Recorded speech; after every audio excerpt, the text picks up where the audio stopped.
What am I supposed to do? What do I do? Those were the questions that I kept asking. Those were the questions that I kept saying, well, these over here, these people over here, these kids over here, they doing what they doing. Why when I come up, it's different for me? Right? Why am I everything? All of the words, yeah, because I don't want to get cut out. Yeah, I don't want to get striked on. But all of the words, and then mama's boy, you know those words that go along with mama's boy, right? All of that stuff. And sometimes, y'all, you don't realize how that affects someone's mental, emotional, and spiritual health. Not to mention physical. I had to fight all the time. So y'all see, I'm teeter-tottering back and forth a little bit because I want you to understand where I'm at. Because those type of responses, those types of quotes, those type of statements, those type of nastiness, right? That you're speaking into existence, that was me every day. My own Black community. I didn't even know what gay was. I thought I was just being who I was. I was mocked. I was ridiculed, right? I was bullied. And you can ask my mama. My mama can tell you. Maybe up at that schoolhouse, because you know back in the day, they used to call it schoolhouse. I was born in the 70s. Back in the day, they used to call it schoolhouse. Up at that schoolhouse, oh, I was a fighting fiend. One thing my mama taught me, y'all. One thing she taught me. You talk your ish over there. Don't you, long as they, look, baby, long as they don't touch you. When they touch you, all bets are off. And I took that literally. Okay. So here I am getting expelled. I'm trying to be at school. I can't walk around and be who I am because I'm built differently, right?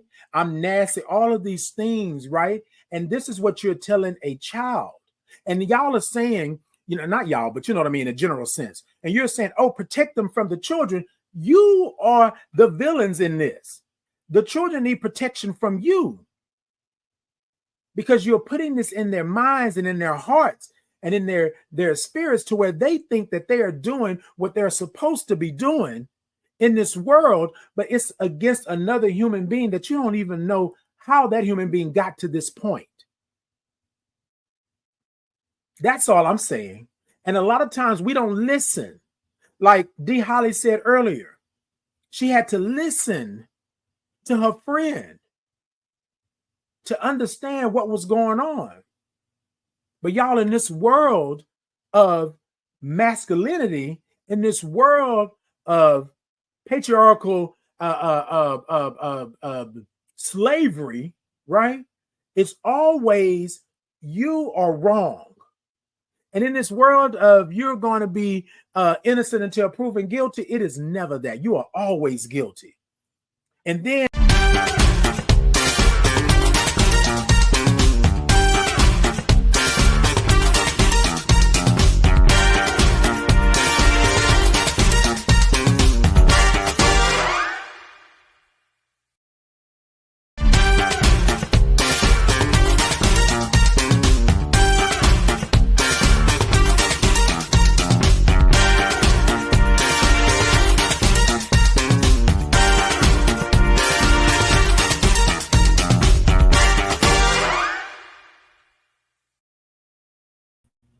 good morning. Hey, y'all. Good morning.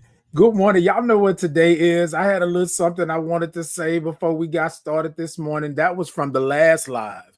So I just wanted to come in. Look, this morning I'm looking a little different. I'm feeling a little different. It is Christmas Eve. Merry Christmas, baby. Yes, Merry Christmas to you. It's Merry Christmas. Merry Christmas to all, to one and all. Look, y'all. Y'all know that we got life, we got love, we got all of these things right here. But y'all go ahead on. Y'all know what we do. Y'all come on in. Y'all come talk to me this morning. I got my cup already this morning. I'm ready. I'm ready this morning, y'all. I'm ready. So we're going to talk about this. Is going to be part 2, right? my story from AIDS to HIV to thriving. This is part 2. So good morning to you all, and Merry Christmas. Now, Merry Christmas. Hey, sweetie girl, Merry Christmas to you as well. Hey, D Holly, good morning. Good morning to you. Y'all know it's Christmas Eve. Y'all come on. Hey, Ann said, Grand Rising, my friend, and Merry Christmas. Merry Christmas. Hey, D Holly. D Holly said, good morning. Y'all know I love all those O's and R's and INGs. So y'all come on and come talk to me. Ooh, that rhymed. That rhymed a little bit. Hey, Danny, good morning. Danny said, Grand Rising. Hey, Grand Rising.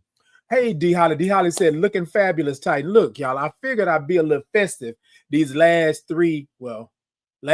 4 lives of the old year of 2024. So last live, I was a little golden, living my life like it's golden. I was living my life like it's golden. Today, I'm going to be a little blue, but I'm not blue because I'm down. I'm blue because I like the color. I like the color. Yeah. Hey, good morning to you. Good morning. Good morning. All right.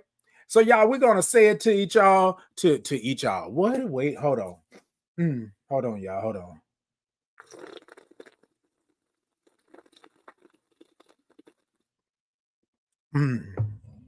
Because, baby, I was straight up talking Ebonics. I can't wait to eat y'all. I don't know what eat y'all is, but yeah. Okay, sweetie girl said, I can't wait till Sunday. Okay, sweetie girl. Ann said, God loves you, and so do we. And thank you so much, Ann. I appreciate that. What I'm sipping on, I'm about to tell you, sweetie girl. I'm about to tell you. Let me get these people up in here. And y'all see what I'm sipping in, right? I'm sipping in the Titan in the Morning mug. Available for you over at the TikTok shop.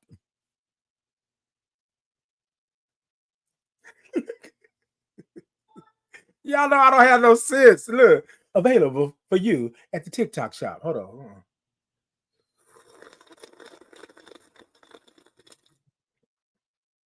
So, y'all, I'm moving things around. I'm doing some things, right? Merry Christmas. Dion said, Merry Christmas, Icon Titan. Come on. Give me the icon. I'm an ICON. Okay, good morning to you. Merry Christmas. Y'all know it's Christmas Eve, so y'all be good to yourself, all right? Now, look, y'all, I got a couple of things over at the TikTok shop. Y'all go on over. One is this Titan in the Morning mug where y'all can sip with me. Y'all can see my beautiful face, my logo, and Titan in the Morning. Now, if you don't want it to say Titan in the Morning, I got one with just the Titan Capri Experience logo. Go on over and get you one. I got t-shirts, I got socks, I got candles. I don't know if that was me. I'm not lying, y'all. I do. I do. Wait a minute. Hold on.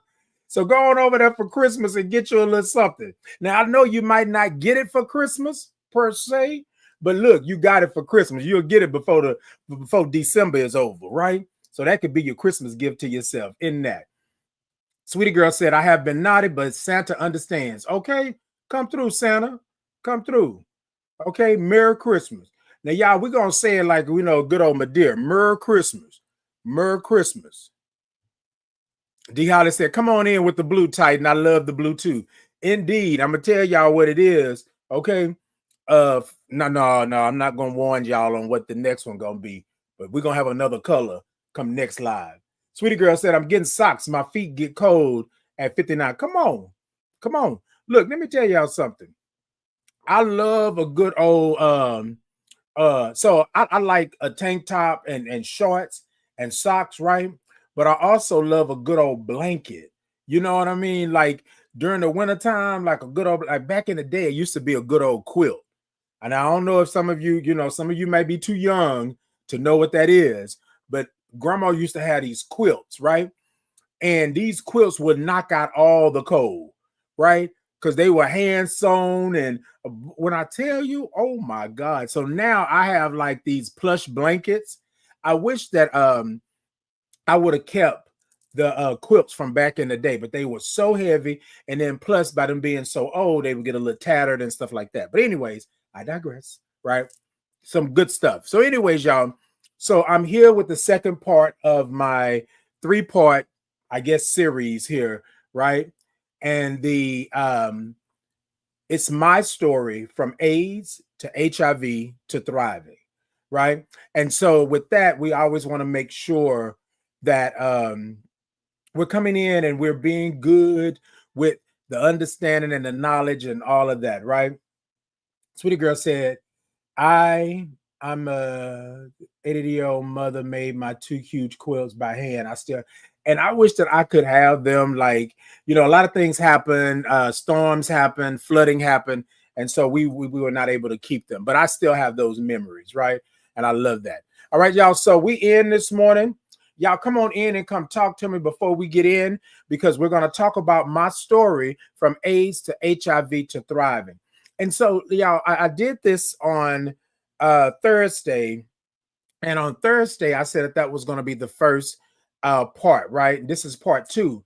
And so, y'all, I got a lot of questions, and so I said the reason why I'm doing this is to be transparent, but to also to put some knowledge and understanding out there into the cipher, into the ecosystem, right?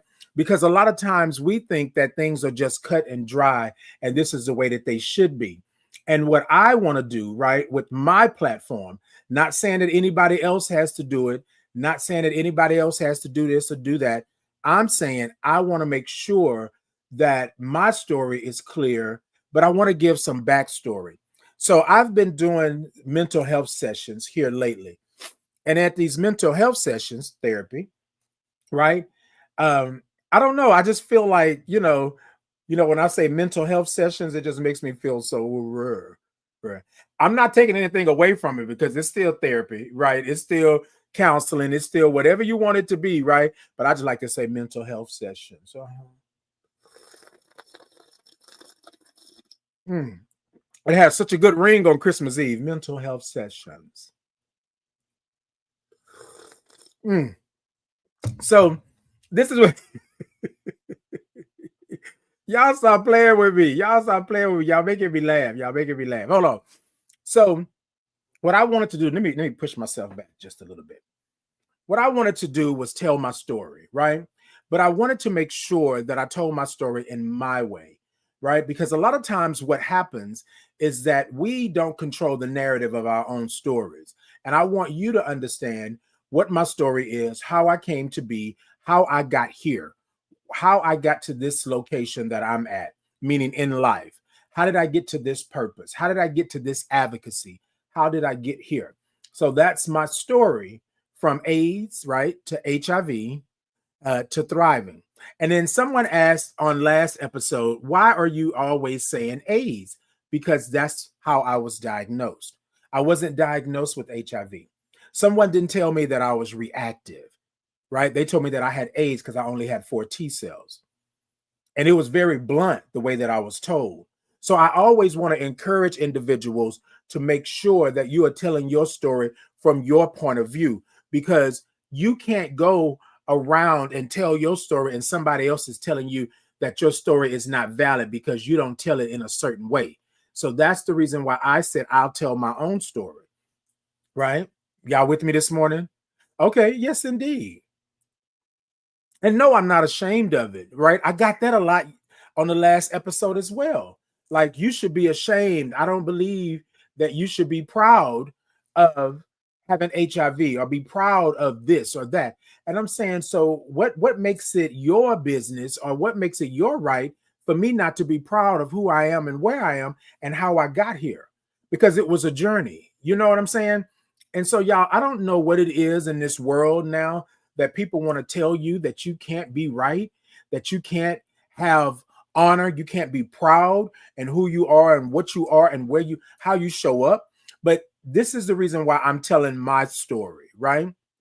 This is the reason why I'm being transparent and I'm telling it to the best of my ability on these platforms, because, if you start saying certain things, then it gets community guidelines, they can counsel you, all of these things. But I'm telling you the story the best way that I can. So to pick up where I left off on last episode, right?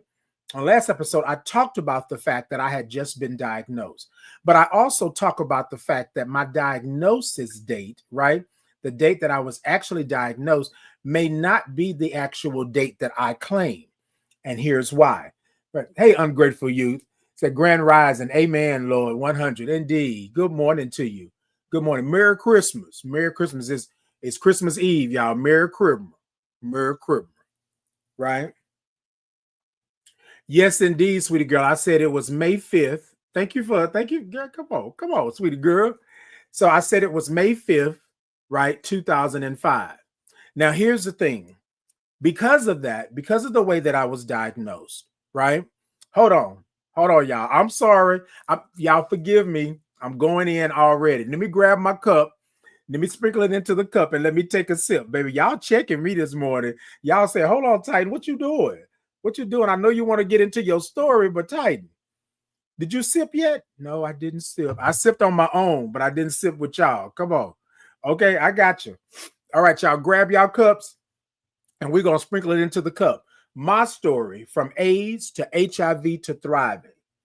We're going to sprinkle it into this Titan in the morning mug. That's what we're going to do. Y'all see it?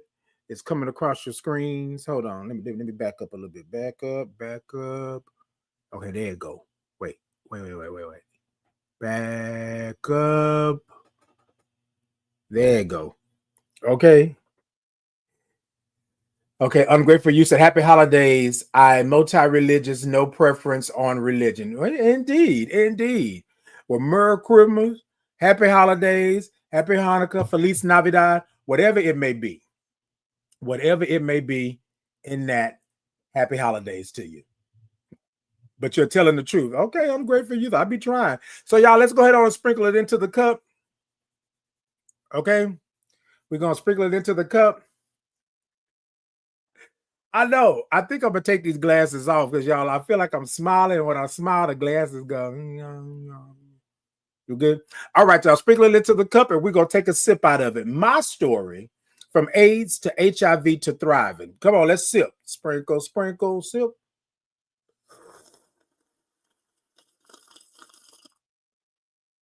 Hold on, hold on, hold on.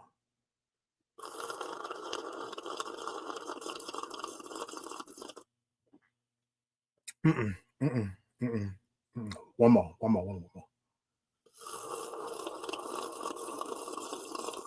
more. That's it, y'all. And I got me a nice old cup, a piping hot mocha chocolate high. Yeah, yes. Look, so of course, all welcome. Come on in. Yes, indeed. What we say? What we say? All welcome. All welcome. Do what you do, but watch my shoes. Okay. Y'all come on in. Come on in. Merry Christmas, happy holidays, all of those things. Okay. Feliz Navidad. Feliz Navidad. Yes.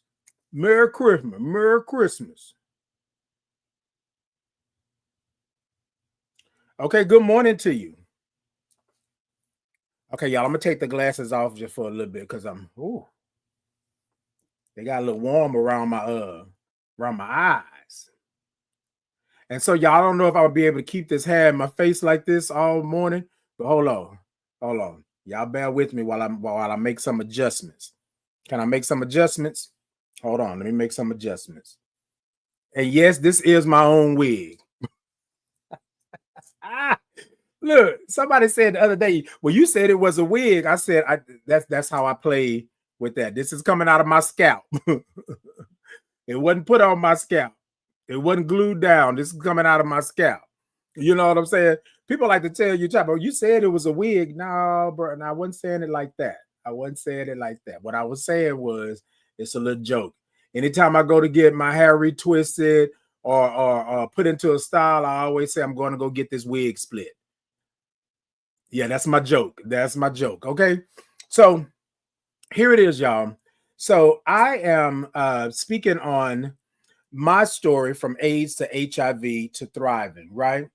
A lot of times, y'all, did I switch to the good morning? I don't know if I did. Wait, y'all, hold on. Hold on.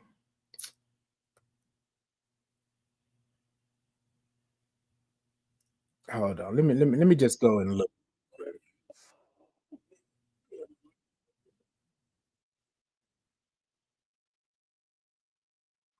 Wait, there you go, coming through. Hold on. Okay, y'all, I see what happened. I see what happened. So my title didn't change. It says Sunday vibing with Titan. It should have said Titan in the morning. So somebody pointed that out to me. I am so sorry, y'all. I'm so sorry. I was trying to set everything up this morning, but I wonder, can I change it? Can I change it? Can I change it? Y'all work with me this morning. Hold on, hold on. Let me see if I can change it because I don't want to send this somewhere and I'm not. Hold on, let me see if I can change it. Good connect. I don't think it'll let me change it. Yeah, I don't think it's gonna let me change it. Okay, so I'm just gonna go ahead on and mosey with it because I think once you're live, and it's saying, yeah, it's saying Sunday vibing. I'm sorry, y'all. My bad. Let's see what we can do. Hold on. Let me see if I can do this. Hold on, y'all.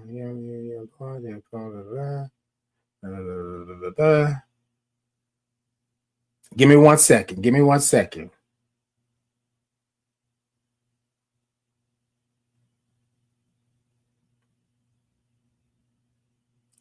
I wonder, can I change that? Man, this sucks. Okay, look. Hold on. Let's see. Okay, now I'm pausing it. Hold on.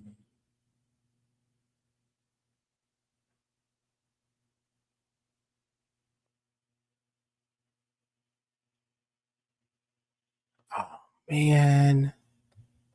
No.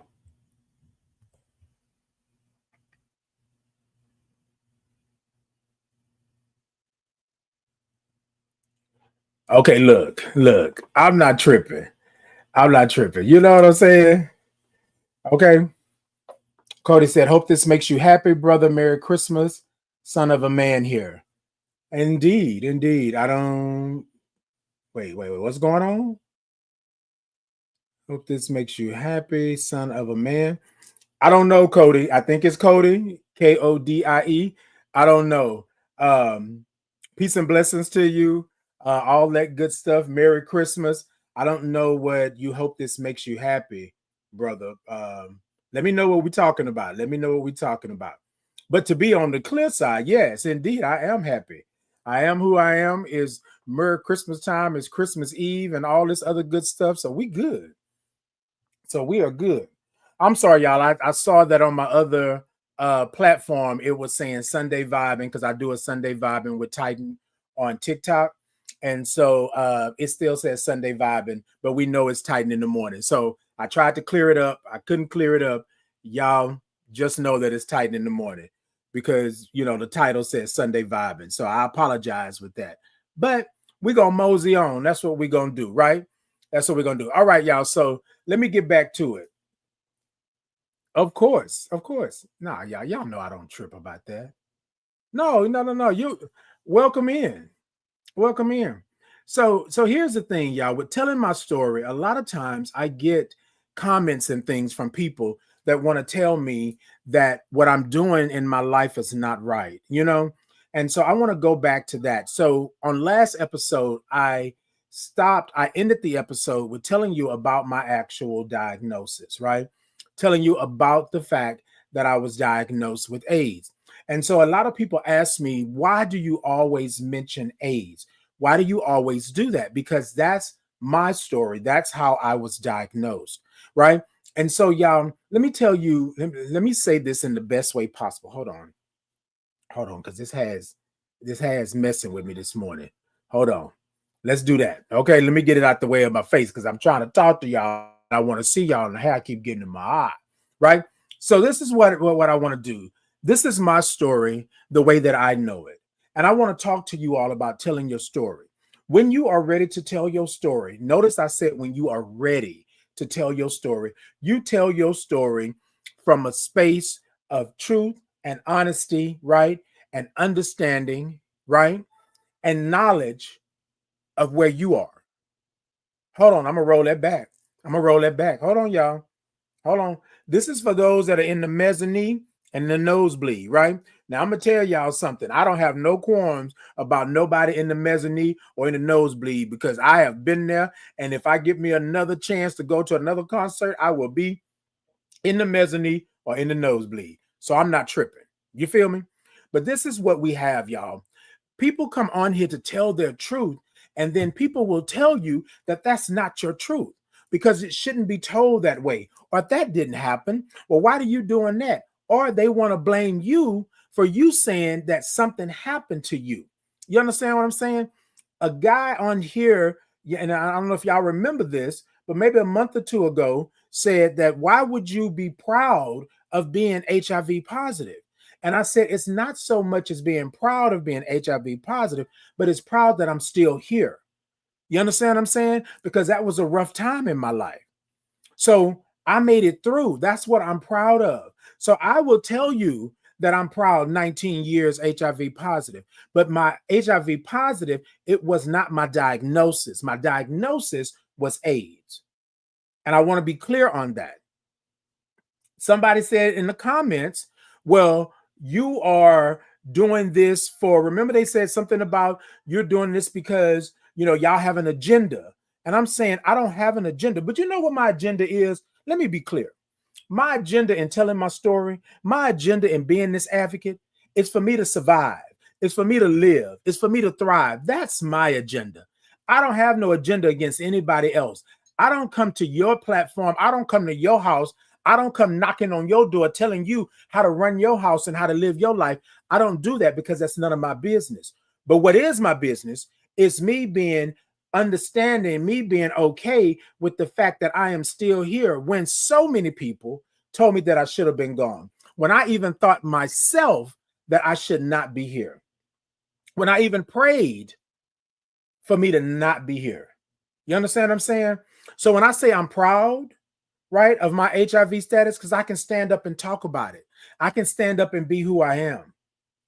But that's the reason why I say I stated today and in the next episode, if I go to a third, this is my story from AIDS to HIV to thriving.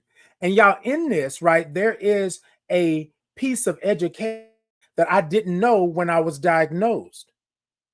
I was diagnosed by somebody who didn't care whether or not I understood. They just said, you have AIDS, and walked out of the door. So I'm going back to my diagnosis date, my date of diagnosis, right?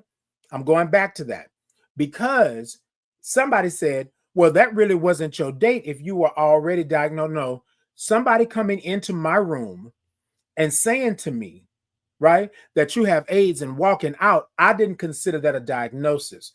Now, when Dr. Gaff here in Houston, Texas, walked into my room after I had been having seizures and all of those things, and he said that I was going to be okay, I took that as my diagnosis date. Y'all understand what I'm saying? It was in the same year, but the date makes the difference. Because that's the reason I celebrate myself on May 5th every year. Because that was the date that somebody took time to tell me what was going on, took time to tell my family what was happening, took time to make sure that I understood as a person of color, as a Black gay man who now understands that being HIV positive, that I was going to live. And the only way that I wasn't going to live was that I didn't do what I needed to do for me, for my life. Y'all with me? And so that's the reason why I pegged that man as somebody who saved my life. But y'all, we have to understand, he was an infectious disease doctor. We knew about AIDS, but we didn't know about AIDS. Like, we didn't know that there was a way for you to come back from the brink of death. We thought that once you went down that road, down that rabbit hole, you were done. And y'all, I didn't know what to do, what to say, how to even formulate the words to say to these people, y'all, what about me?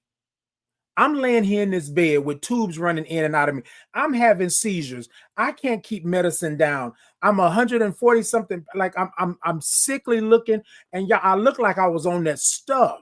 You know what I'm saying? And this is me being real. This is my story. I didn't want to look in the mirror. I look black and ashy. Y'all, the color I am now, that was not the color I was. Yeah. And people were walking into my room. The nurses were doing what they needed to do, but people walking into my room and giving me the, hey, when they thought I was asleep, they was like, is he gonna live? Is it, what are they saying? Blah, blah, blah. Like it was a lot going on. So May 5th, 2005, I slot as my diagnosis date because that was the date that I was told I had what was going on. I was told that the journey was going to be hard, but it's possible. I was told after I signed all those papers, right? Well, before the papers, then after I signed them, that I told that I was going to be okay. It was going to take some time. Take some time for me to gain my weight back. Take some time for me to be okay. But here's the thing, y'all. My diagnosis date was May 5th, 2005, according to me, because that's when my mental, emotional, and spiritual understanding came together.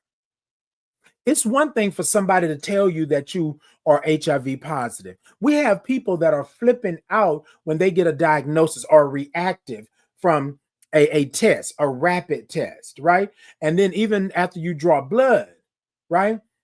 After you do that, people are not cool with that. So just imagine me thinking that I'm done. I'm over. It's gone. And the person that told me about that didn't give me anything to go with it. Didn't give me any type of knowledge or understanding of where I was. Y'all, so what do I do?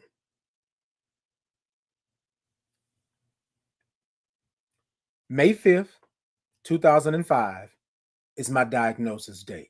That's the day that I celebrate because that's the day that Dr. Gaff said to me that I was a human, that I was somebody, and that he was not going to let me go. And so with that, this year, y'all, I was able to tell Dr. Gaff, the person that I believe saved my life in the medical sense, right?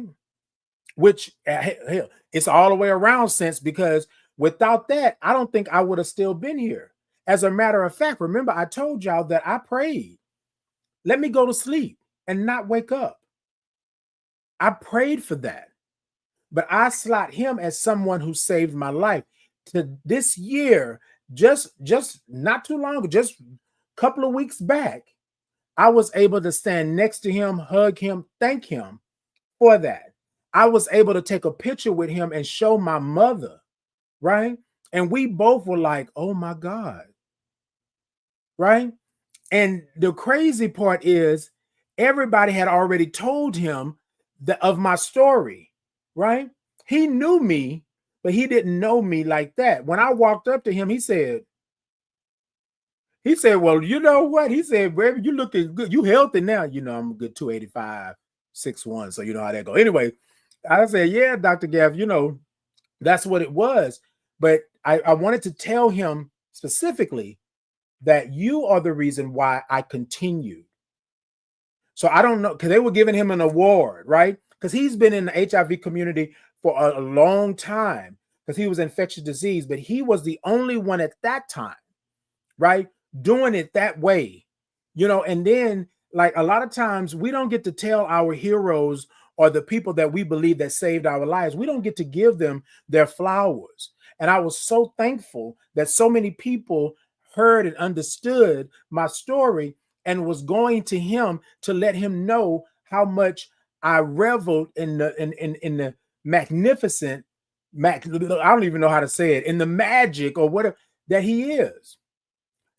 I found out that I wasn't the only one. We were sitting at a table one night and everybody was talking and they was like, well, you know, Dr. Gap saved me. Well, Dr. Gap did it. And I said, well, hold on, y'all. Dr. Gap did the same thing with me. Like, we did not know in that. And we all talked about how different it was. Right? How different it was. Now, y'all, that was 19 years ago. And I don't know what that Caucasian doctor was thinking when he just walked in and said, you have AIDS, and walked out. I don't know what was going on that day, right? But it set me on a different path. I didn't understand what was going on, right? I had seen things because I've been to a lot of funerals and memorials. I had seen things, but this was happening to me and I didn't understand. And at the time, my community wasn't necessarily telling me the 1, 2, 3s and the ABCs of what was going on. And so I didn't know. So at that time, when that doctor said that to me and left me in that room to just ponder life and what was going on, you know what I mean? That was not my diagnosis date. That was not my date. My date of diagnosis came when Dr. Gaff stepped into that room and told me what was going on, told my family what was happening, but also told my family that he wasn't finna give up on me. He was going to make sure that he did whatever he needed to do, right, to get me to where I needed to be. It wasn't going to be easy, but he made sure. When I came up from having those seizures and I woke up, he was at the end of my bed.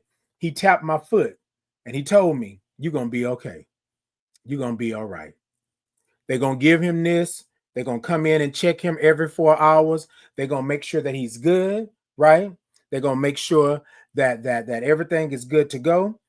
And then he's going to recover, right? But he's going to have to do this, right? I was in and out. Remember, I was in and out like, I don't know what's happening. I don't know what's going on.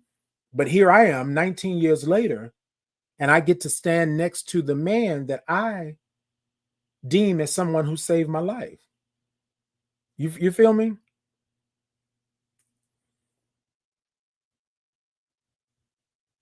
Of course, of course. Hey, Alpenglow.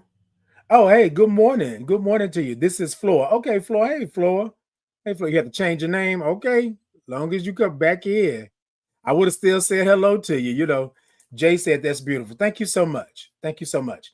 Sugar Brown said a few physicians are so attentive and caring, it's rare to find one. And y'all, you know what? I'm in this work that I do, and I don't understand how it's so rare to find one that cares, that puts you as a human, right? Y'all, and we can go deep, you know, into like the backstory, but that particular doctor at that time, not all Caucasian individuals, not all white people, right? But that particular doctor walked into that room and for whatever the thought process was, thought that I was going to be okay and just told me that I had AIDS and walked out and left. You feel me? Now somebody's going to say, oh, Titan, don't Titan. Oh, here you go. You about to talk about race. But y'all, I didn't believe that there was anything racist about that until it happened to me. Even after that, I tried to join some groups, some understanding, and people always treated me as if I was going to be okay. Like I didn't have any mental, emotional, and spiritual anguish around being diagnosed with AIDS and only having 4 T cells. Like I didn't deserve the same the same, not cuddling, but the same empathy and sympathy that my white counterparts got, because I sat there and watched them, oh, you okay? Oh, is everything? Well, here's what's going on. And y'all, and this is where I understood what my grandmother had been saying all those years, right? Because my grandmother was a maid all her life.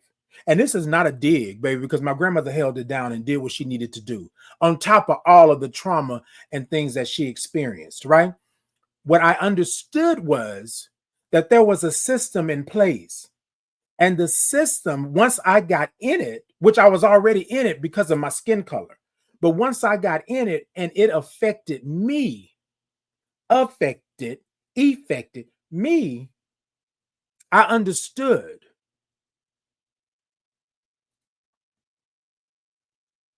So somebody tells me from the last live, and I'm adding this in because I want you to understand where I'm at, that I don't know what I'm talking about. Now, y'all, the title says my story. Whether it's wrong or it's right, or it's up or it's down, or it's big or it's fat or it's large, it doesn't matter. It's my story. But I said to you all that I was going to come with knowledge and understanding. I would not get on here and tell you my story without making sure, right, that I check my facts. I only had 4 T cells. That's considered an AIDS diagnosis, right? 9 times out of 10, when you have an AIDS diagnosis, right, your viral load is going to be high. And I believe mine at the time was 775,000. That means how much of the virus is in your blood, right? We say in your system, right? Or in your body, however you want to take it, because somebody picked that apart, right? And my T cell count, which are the actual cells that fight off disease and infection, right, was 4. Anything below 200 is considered an AIDS diagnosis or considered AIDS, right? Now, we don't necessarily say AIDS anymore. You with me? We don't necessarily say that. We say HIV, a stage 3 or a latter stage of HIV. But the reason I'm saying that today, and the reason why AIDS is in my title for this today, is because this is my story. This was my diagnosis. Y'all with me? That's the reason why I'm saying the things that I'm saying today. And I'm here to advocate for those that can't advocate for themselves. But let me be clear. The reason that I advocate like this is because I was not told the ins and the outs and the ABCs and the 1, 2, 3s of what this was going to do to me, how this was going to change my life. And I don't ever want anybody to go through what I went through if I can help it. Now, you're going to go through your own ish. You're going to have your own instances where you have to check and recheck and then even check yourself like, but I cannot sit up here and sugarcoat it and say, oh, no, y'all, I'm good. Man, what? Do this. I'm going to run this race. When in the reality of it is, I didn't even want to run the race. Remember, I said, let me go to sleep and not wake up. People say, oh, well, you should just, move on. God got you and all of this. And y'all, and don't get me wrong, I believe that. But I also believe that you have a choice in this world. You have to have understanding and knowledge of where you are. You got to know what your triggers are or your activations. You have to understand the trauma that you have been through. Now, some of you may say, well, Titan, I don't think that was trauma. It was trauma that he threw up on me because he threw something in my face, right? And it made me feel like I was less than. And y'all know we've talked about traumas. 9 times out of 10, the trauma ain't yours. It's somebody else's trauma that just threw it in your lap. Y'all, I didn't deserve education around what I had. I didn't deserve to have education around my knowledge and understanding of HIV and AIDS. Well, why do I only have? Well, what's going to happen? Well, what do I do now? Those doctors before Dr. Gaff talked to me as if I was already gone. They talked to me as if I was non-existent. Now, you can call it what you want to call it. You can call it race. You can call it bedside manner. You can call it not understanding. You can call it what you want to call it. But I know what it felt like. I know how it felt to lay in that bed and ask questions and they not tell me what's going on with me because I only had 4 T cells. I was in this room and they brought by a group of doctors that they were training, and they brought them into my room to discuss my diagnosis and my treatment. And y'all probably saying, well, Titan, they do that all the time. They do that. Do you think it's right? You discussing my treatment with other doctors or potential doctors, and you ain't even discussed it with me. I don't even know what's going on with me. And I felt that that was so disrespectful. You feel me? You can't answer my questions, but you can answer these soon-to-be doctors or nurses' questions. You can tell them the milliliters, the centimeters, and the all this and the whatever you did here and there, but you can't. I don't get that. Again, my story. My story. Hey, Onyx, good morning. That's my story. Hey, good morning to you. Hey, Randall, good morning. Say good morning, my beautiful friend. Good morning. The King said, good morning, Positive King, and happy Christmas Eve. Indeed, Merry Christmas. Merry Christmas Eve. Happy holidays to those that don't do the Merry Christmas. Okay? I feel you. Isn't that confidentiality breach? Look, let me tell you. So this is what's so crazy, Randall, because I look back on those things now, and this is why I advocate the way that I advocate. You feel me? This is the reason why I do that, because y'all not on my watch. No, not on my watch. And that's how I have been. That's why I'm so straightforward with you about my own diagnosis and the things that I went through, because I feel that I can help somebody out there that may be going through something the same way. But y'all, it's the human aspect. I say all the time now that I'm the H in HIV. I'm human. You feel me? Where's the human decency? Threw me out like I was trash, like I didn't deserve. And I truly did not understand. You know what I'm saying? I didn't understand.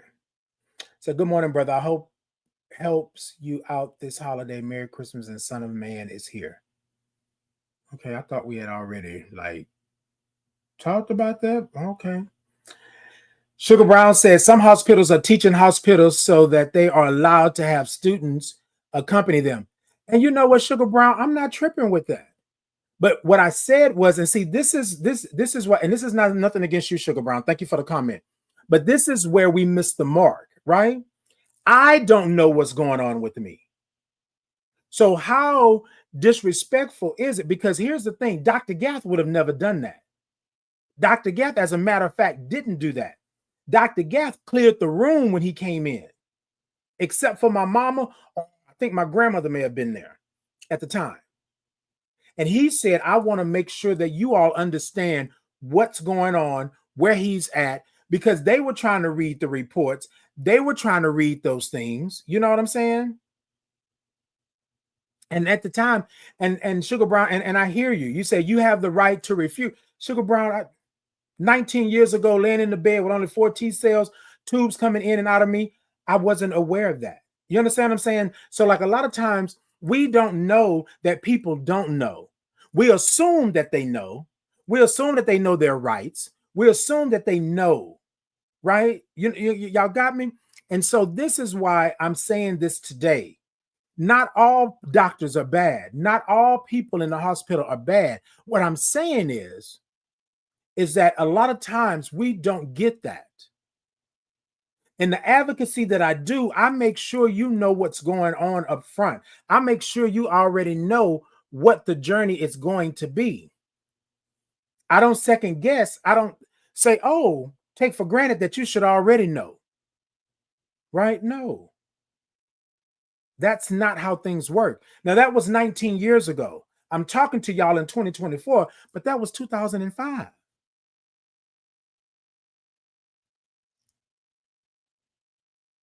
And here's the kicker. Even in 2024, somebody getting diagnosed, the human aspect is still thrown out the window. We still have clients and patients that feel that they are not being treated fairly, that they're not being seen as somebody who actually has an issue or a problem or an ailment, right? And that's true to form. I'm always pushing trauma informed care because just because I know it doesn't mean that you know it or they know it. You with me? Indeed. And you said also the patient has many rights that they are not aware of. And that part, right? And that part. Thank you for the comment. Ungrateful, you said consulting and with a consultant. Indeed. Indeed. And y'all look, and you're right, Sugar Brown, right? And so here's the thing, right? It's a thing of not me knowing, right? I shouldn't be the one making the rules or the determination between this and that, right? And this is for context of 19 years ago, me being where I was at the time. But a lot of times clients don't know, patients don't know. A lot of times it's a whirlwind because there are being things thrown at you left and right, and you don't know, right? And then you said, no, they should have been very upfront with you. And like I say, this is not a common practice. And Sugar Brown, maybe it's not a common practice now, or maybe wherever you're at is not a common practice, or maybe from your knowledge in the piece, in the intersection that you're in, it's not a common practice, right? But at that moment, at that time, that's what it was. And especially, here's the thing. Remember, I said I was on an AIDS floor. It was an AIDS floor,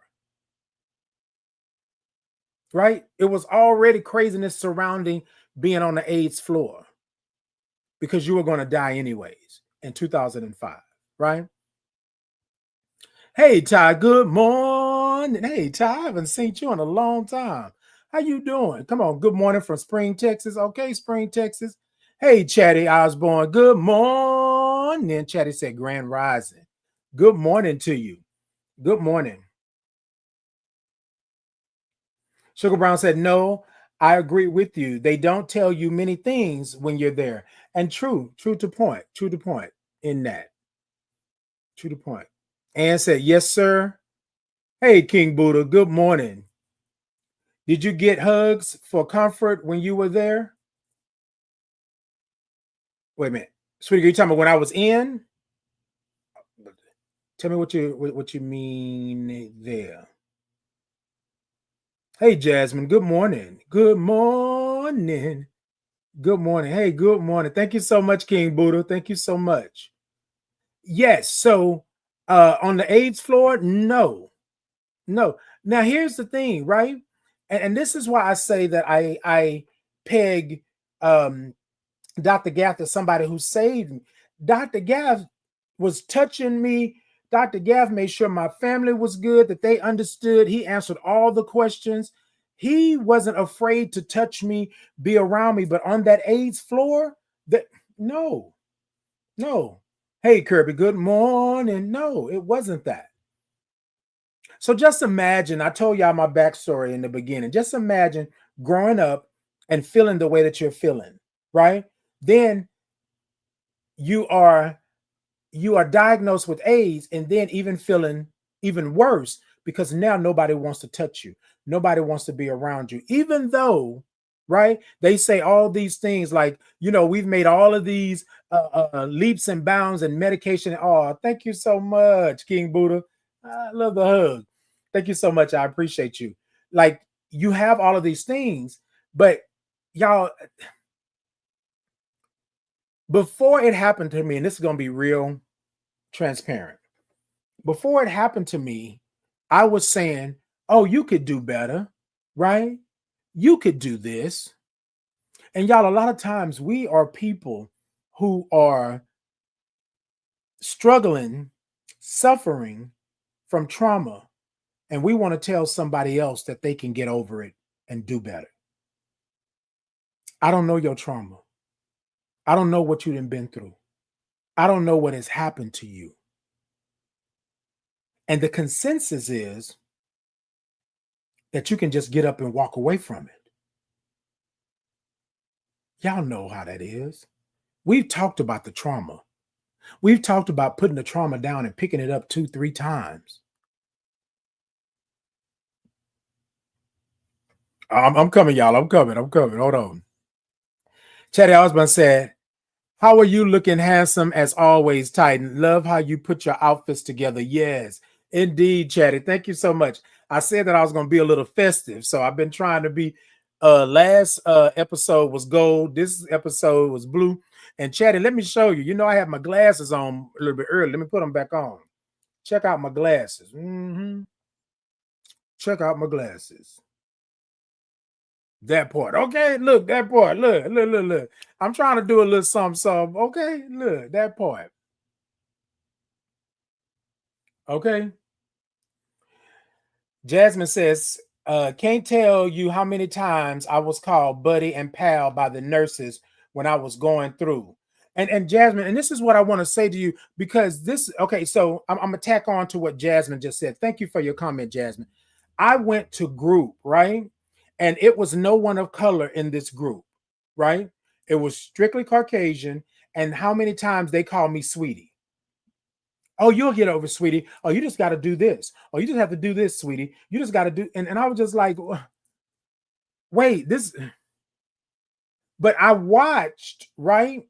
I watched how the room became segregated with me standing by myself and them telling me that I'm going to be okay, that you'll get through it. Just go on. But the other individuals, my other counterparts, my Caucasian counterparts, were getting the, oh, woe, it's me, and getting the tissue, and you got the tears and all this. And y'all, this is not me saying that everybody, every Caucasian person or every white person is bad in that sense. But in that moment, again, this is my story. While I'm standing here being diagnosed with AIDS and trying to be a part of this, because they told me to go to this group. This group was going to help me get some understanding when I would be with other individuals like me, right, that were going through this. And y'all, we all had the the AIDS diagnosis or going to HIV, but we were not the same. I was not treated the same. And so after the first visit, I said, that's a no.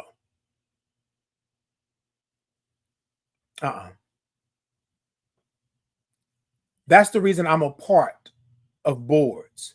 That's the reason why I'm on the Ryan White Planning Council. That's the reason why I sit at tables where I can advocate for those that I feel where I couldn't advocate for myself. So that's the reason I say not on my watch.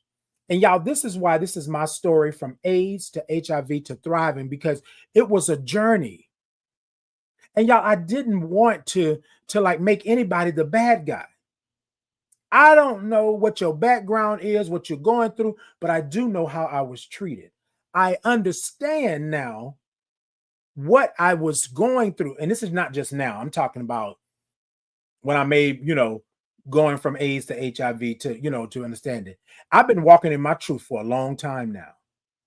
But I had to understand where I showed up in this equation. I'm not telling you this or that. I'm saying this is reality. This is real. This is what happened to me.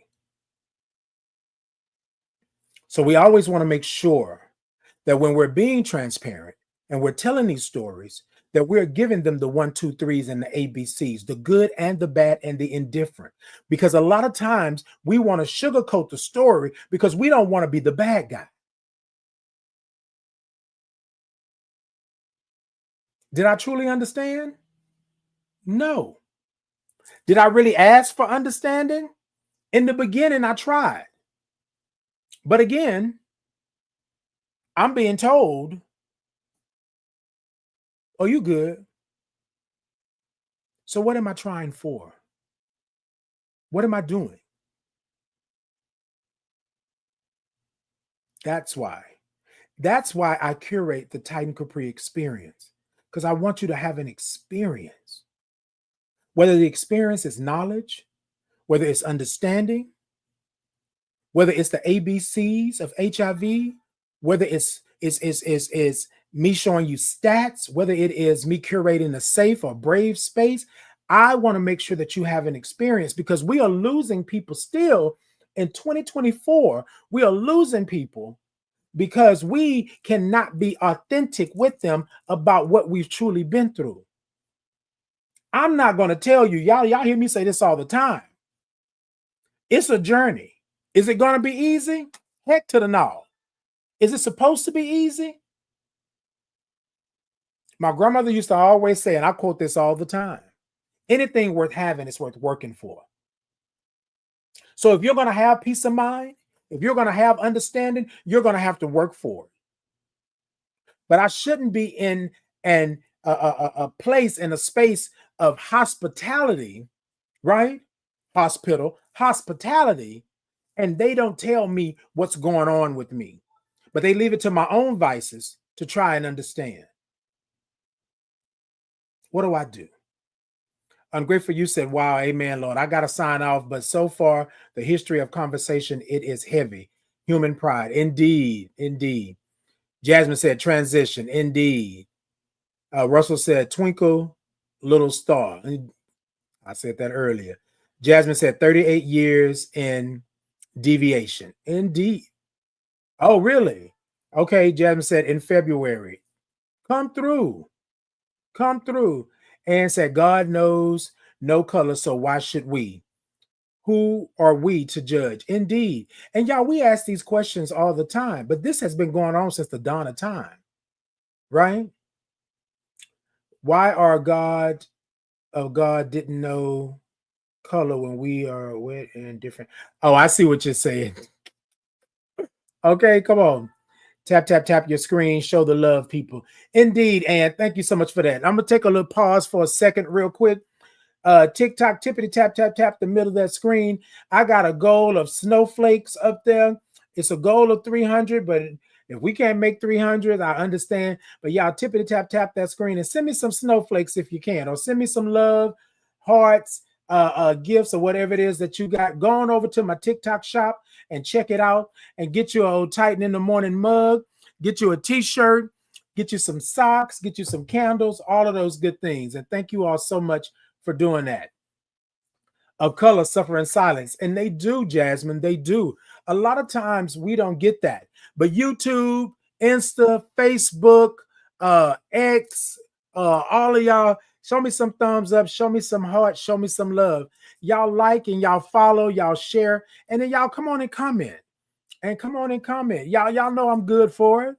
But this is the reason why I want to tell my story the way that I tell my story, because a lot of times people will tell you that you don't deserve what it is that you deserve. You feel me? And that part. Hey, Chatty said, that's how when my son found out he had it, and his baby mother and her mother told him he could not stay with them anymore when he was in Richmond. Like if he lived there, they would catch it. And it's crazy. It's crazy. And y'all, here's the thing. Propaganda, social media, the news, and all of this, everybody was scared, right? Now here's just a little history. And I'm not making any excuses, by no means. No means. Pronouns, he, him, his. Daniel said, I got my journal, big bro. I'm gifting it. About to buy one just for me. Indeed. Thank you so much. Thank you so much. Come through. We got my journal.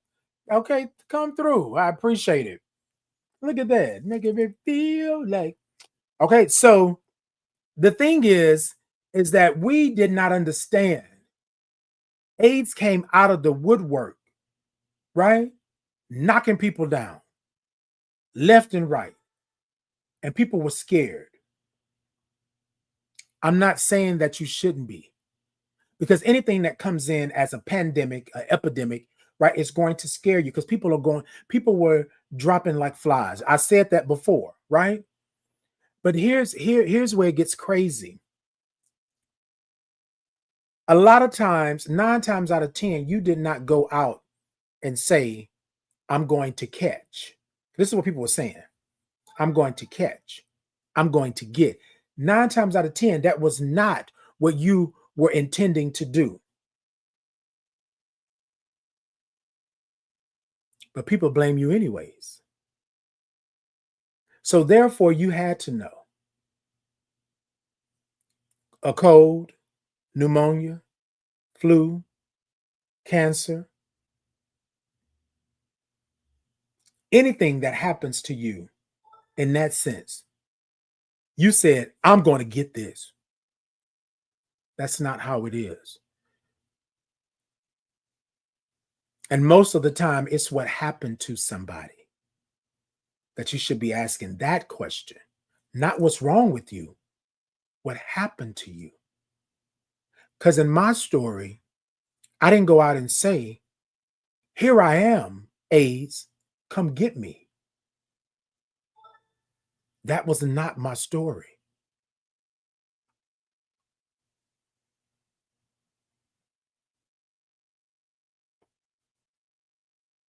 And people would tell me that it was my story because I was a Black gay man. That was my story. That was my punishment.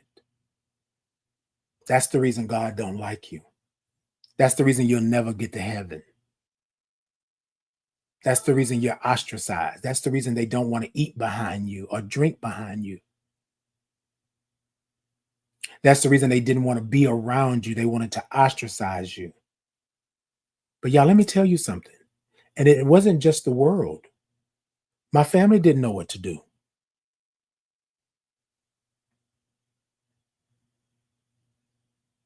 I was hidden away from the world for almost a year. And not so much because of my family, but because I didn't want to do this to anybody like it was done to me. I didn't know. And here comes the transition from AIDS to HIV. I had to get an understanding. I was ashamed. I felt guilty. I blamed myself for every single thing that happened to me, as if I gave the person that did this to me a pass. Y'all, we want to do that. We want that trauma from our childhood to be so true. But y'all, that's not my story. That is not my story.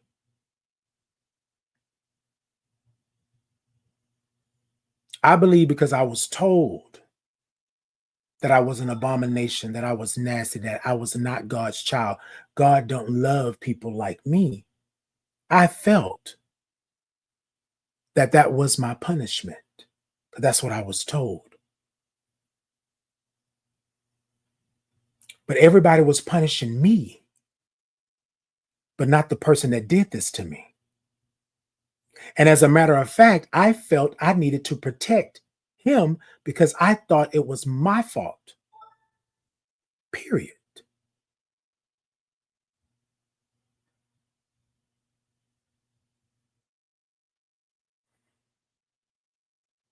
That's why it's so important for you to know where you are. That's why it's so important for you to have an understanding of what you're about to go through. That's why it's so important for you to know your status mentally, emotionally, spiritually, physically. Know your status so you can make informed decisions on what you're doing and how you're going. And what I mean by that is, I'm not telling you that you have to make an informed decision of something that somebody attacked you, somebody essayed you, somebody did you, somebody great. You know what I'm saying? No, I'm not blaming you. Well, what I'm saying is from that point going forward, if your choice is to live, if your choice is to go forward, or if your choice is just to understand what's happening to you, then you have to know your status. Mentally, am I there? Physically, am I there? Can I handle this? Emotionally, like, am I good? And then spiritually, will I be able to go through this? Will I be able to be? Or do I want you to let me go to sleep and not wake up? There's nothing for me. There's nothing for me. They've told me how bad I am. They've told me God is punishing me. They've said that you don't deserve to be here. So what's my fight for?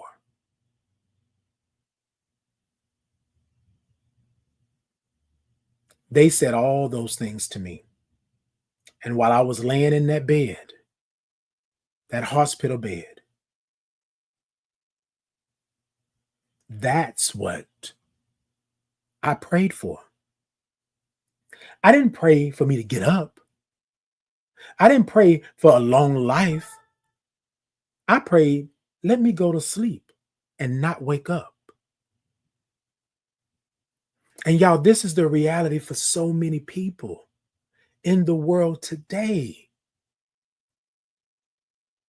I mean, we have injectables. We have people, you can live long. You can live to 70, 80 years old with medication and treatment and things like that. You can do those things, but y'all, it's still till this day.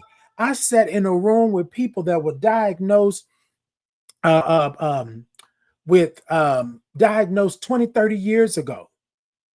I know someone that was diagnosed 40 years ago, literally almost 46, before AIDS really became a thing. As they say, AIDS is not a thing, right? Before that, I know these individuals, but I'm sitting in this room and their story and my story is so similar. How is it that from different time frames, 80s, 90s, 2000, 2024, our stories can be so similar? There's a problem. There's an issue. There's a concern.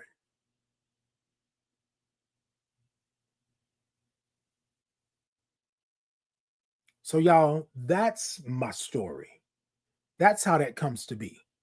Now, I'm going to say this last part, y'all, and then it'll be part 3, and then I'll be done with this. But on this part 2, I don't want to leave you right here with just that. I want to say something else, and then I want you to understand how I started making the transition from HIV to thriving, right? So Dr. Gav took me through, I did a couple of trials, right? I made sure that I was good. But I'm going to tell you all something. I was very, very selfish in that moment because I didn't understand. I didn't know. Now, here's the thing. Once I started to get well, get out the hospital, right? I got out the hospital, started to get well. I beat feet to the person that I thought that I loved, that I was in love with, that I knew that loved me. I beat feet to them. And y'all, this is how trauma comes back up again. I beat feet to them to warn them, to tell them, right, that I'm sorry because I haven't been in the hospital for the last 2 months, right? And I have to tell you this because I don't know what happened, how it happened, when it happened, who did it, what happened.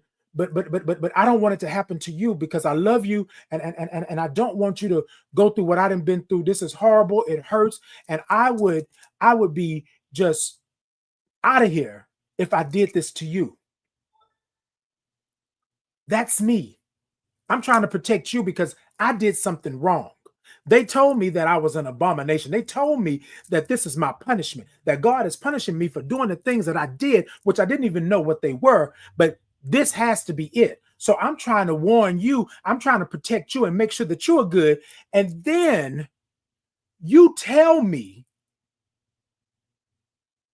that you knew that I was not going to give it to you, so you took it.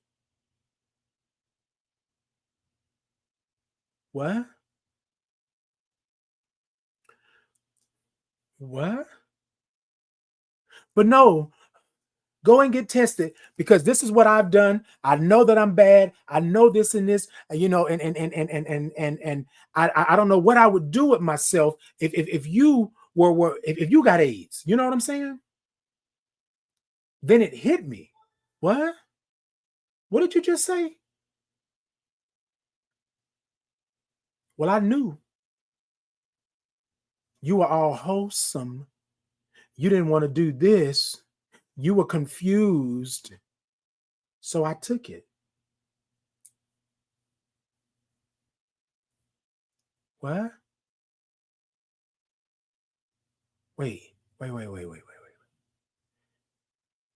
What? Yeah. Yeah. I slipped you a little something. And while you were knocked out, I did.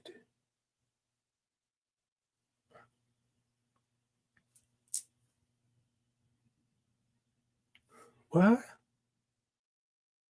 So you could imagine me standing there.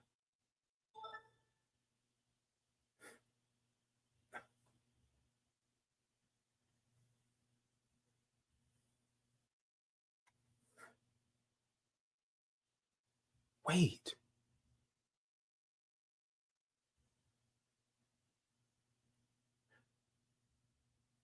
Y'all, I didn't know. I didn't know what to do. I didn't know what to say. This was my punishment. This is what I get for being wrong and being nasty. This is what I get for being an abomination. This is what I get for all of those men that hung around on the corners and that propositioned me, but would try to beat me down if I ever said anything. This was everybody telling me that I was a unk and an agate and all of these things and a mama. This is what I was supposed to get, right? This is what I was, because this is what people told me. Not the victim being the victim, but the victim being the villain, because the victim asked for this because they were out here doing what they were doing. They part of this community. They doing these things, y'all. And we don't know the backstory. We don't know that. And y'all, I'm talking to y'all now because I'm going through the process. I'm doing the mental health sessions, but y'all, I have to always be real. When I say people put things on you that are not yours, and we carry them. We carry them with a target on our back because we have been told that we are not right. This person stood in front of me and said, and then y'all, after I said my story, after I tried to be real with my story, I'm gonna come back. I'm gonna do it like a good old episode of Scandal. I'm gonna go back and come back. But after I said that, somebody said, well, they could have been having mental health issues, or they could have been going through this. So just pluck me, like just forget about me. This person just said they knew that I was not going to give it up. They knew. So they took it. And y'all, in the community, there was another individual that had been done the same way by this particular person here. And I found out later on that the person was hating me because they believed that I took their boyfriend from them. And so they were going to let me suffer. But they had been through the same thing. He had done the same thing to them. Y'all, then it all came flooding back. It made sense. You know what I mean? There were times that I would wake up and I was wet. There were times that I know that something was off. That I sleep, but I don't sleep like that.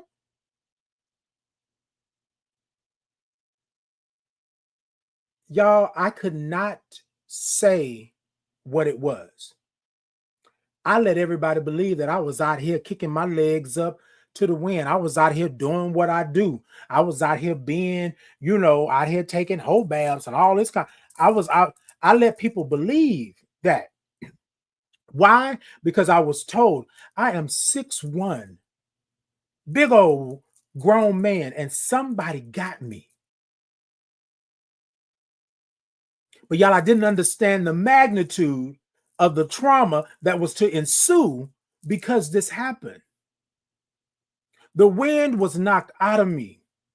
Everything from my childhood that was wrong about me being on this earth came flooding back. And you took it upon yourself to deal with your traumas, but put them on me.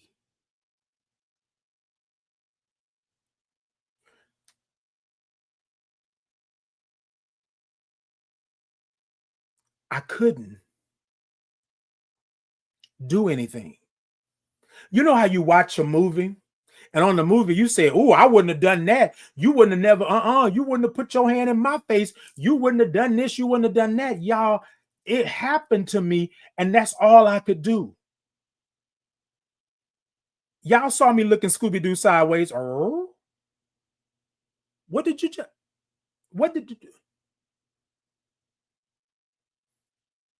I didn't know.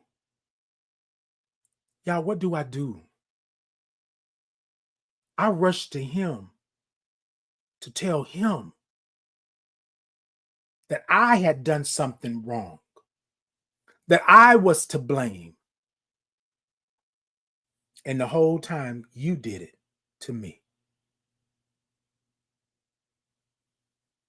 Now, some of y'all are probably going to say, and I've gotten this before, well, how did you even know? Because he had AIDS. He already knew.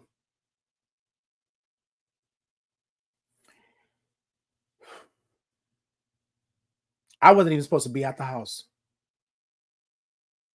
I was at home recovering from my near-death experience, but I was worried about him.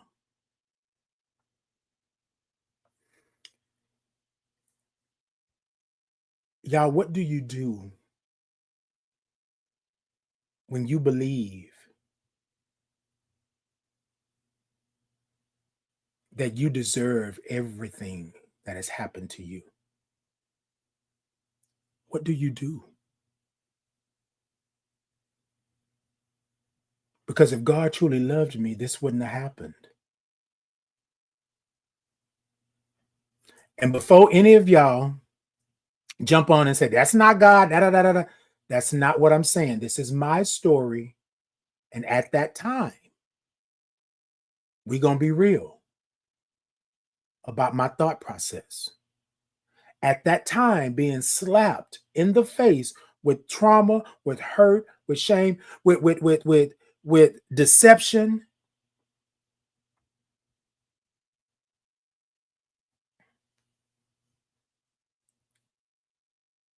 So they were right.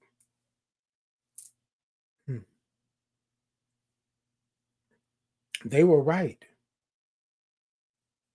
That pastor and those deacons were right when they pulled me into that office.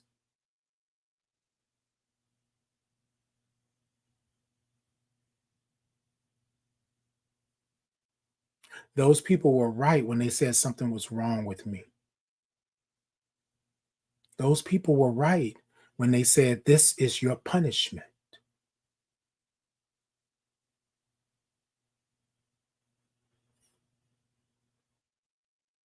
Y'all, I didn't cry. I didn't flip out. I just wondered, why was I still here? Now just imagine me telling you the hand and the dream while I'm having seizures in this hospital. Stop. I'm not done with you yet. You got work to do. And I get out I get to about 65, 70%.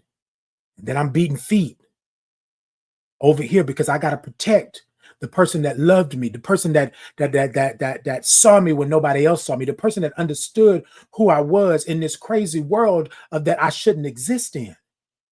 And I get there and I tell them my story and I'm pouring my heart out, and you tell me, gotcha, gotcha, gotcha. It sent me down a path that I was not expecting. I did not understand it.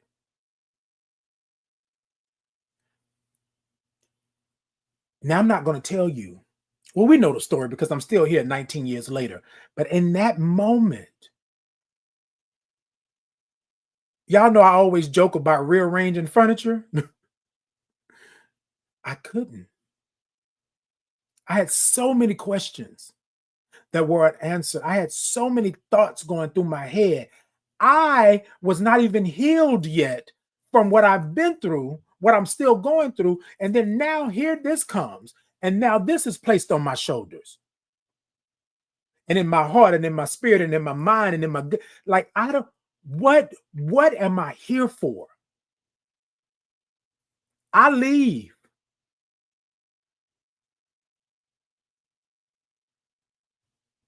I'm at home. I don't go anywhere. I don't do anything. People are constantly asking me, am I okay? I finally get through everything. I go through a trial. I do all of these things. I still don't know.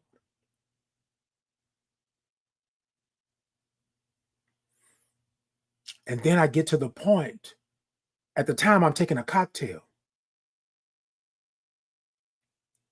Now my numbers are looking good, right? I'm not at an AIDS diagnosis anymore. Now I'm at HIV, right?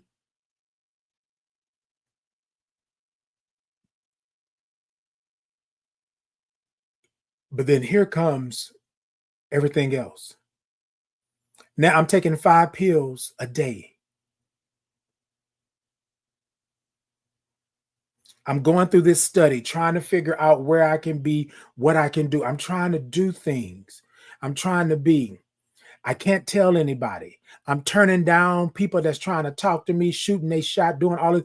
I'm turning them down. I don't know. You will only see me going to my doctor's appointment and going back home. I wasn't even working at the time. Then I had to go back to work, right? Telling all of this. I didn't have any groups. I didn't have any things. I was going to the doctor. I was getting blood drawn. I was aching. I was trying to gain weight. I was trying to come back from the brink of death.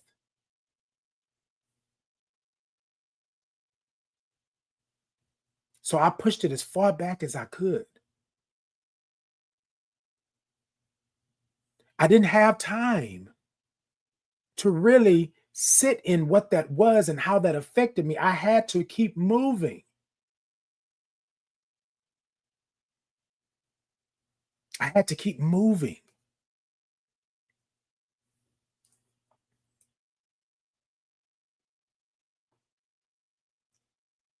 I only had 4 T cells.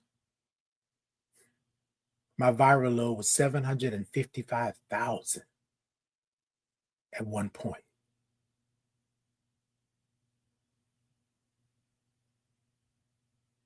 I was told that I was not at fault. I was told that I had been SA'd by the person that I thought I loved, that would protect me.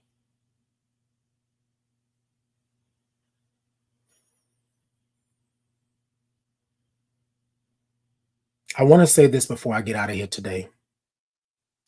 Just imagine you not knowing the story. Just imagine you forming your own opinion about somebody. It wasn't until 2018 2019. I want to say it was 2019, 2018, 2019, that I told my village, my tribe, my gang, and my chosen family the truth. I couldn't even say it before. It was something that thing. That's what it was. I couldn't tell you that I was SA'd. I couldn't tell you that I was betrayed because I'm trying to protect my image. I'm trying to tell you that no, no. But the whole time I was hurting, the whole time I'm pushing it further and further back so I can make it look good for you all. Not that's what it was, but this is my story. Somewhere down the line, I felt I had to continue the story, continue the lie, and not tell you. I never told anybody who it was. Never.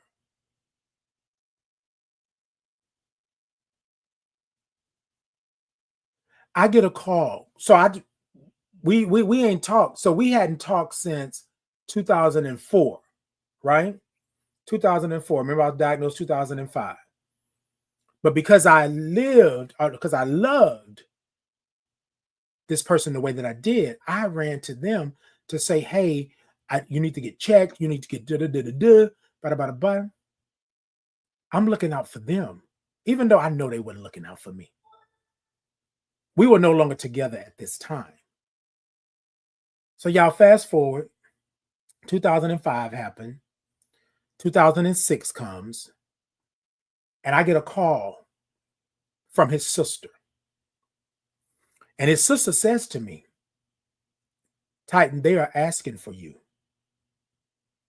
His sister doesn't know. Matter of fact, his sister and his mother loved me. They just know I disappeared. That's what they know. Right? –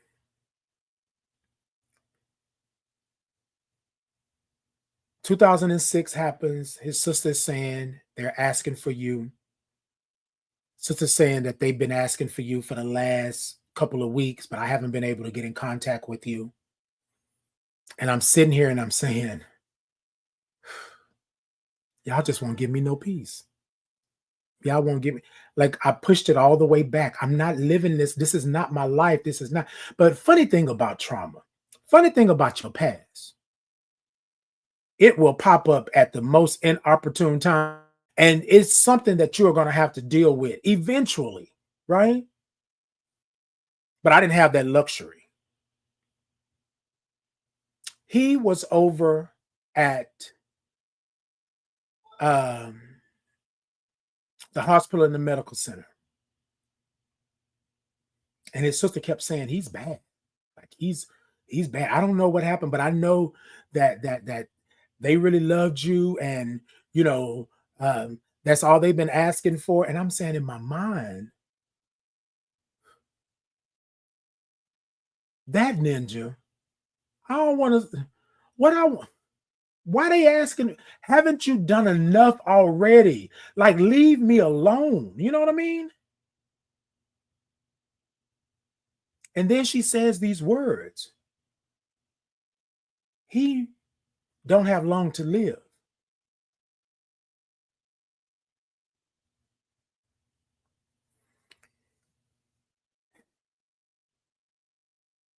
I said, Lord, what do I do? What do I do? I don't want to see this person because I know that if I see them, I want to rearrange the furniture. I know that I want to chuck them in their. I know that I want to sling them from here to there. I know these things, but what do I do? I told her no. She asked me again. I don't think you understand, Titan. He's dying. He don't have long to live. Like, seriously, he don't have long to live. Okay. Okay.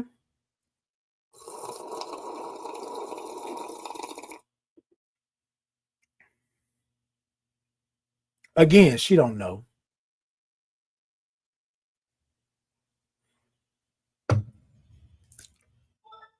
She said, Titan, you're the only one that he has asked for again and again and again. She said, y'all were good when y'all were together. Could you please go see him? I know it would make him happy. I know.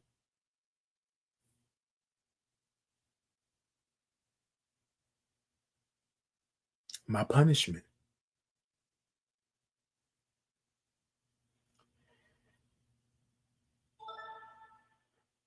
So I prayed and I meditated.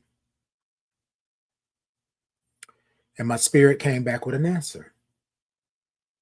And the answer was, go visit him. You know how sometimes you pray for things?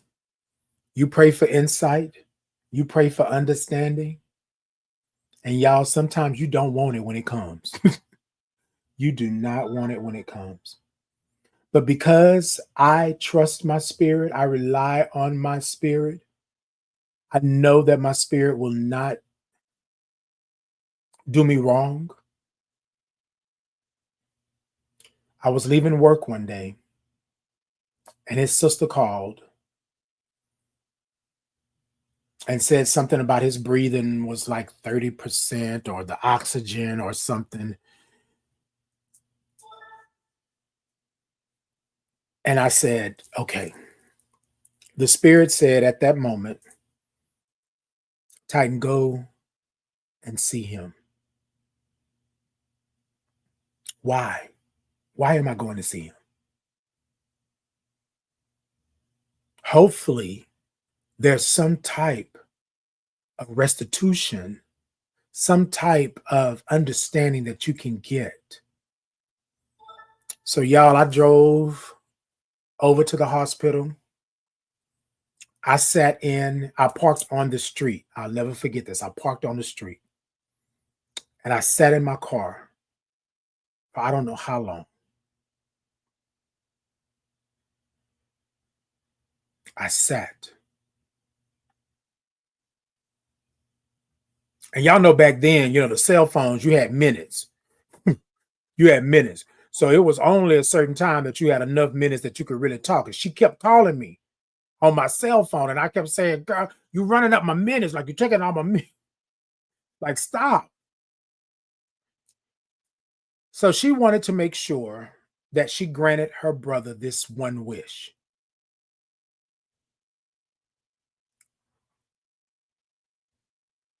So I go in. This is so ironic. I go in and I ask for him. And they say that he's on the 8th floor.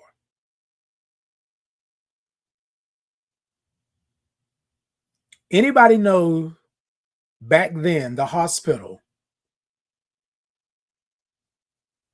the 8th floor? As soon as she said that, I said, the 8th floor? He was on the AIDS floor of this certain hospital. I go up. This is when I first understood PPE gear and mask. I go up and I'm walking slow, y'all. Because I don't. Why? They wasn't there when I was going through this. I don't know what I'm about to walk into, but it has to be bad if they're telling me to put on mask and PPE gear.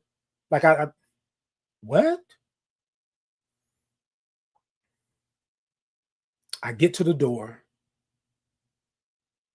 and there's a sign next to the door. And it wasn't a biohazard sign, but it said that you must have on PPE gear or protective gear, because I don't think it was called PPE gear, but they had, yeah. I go in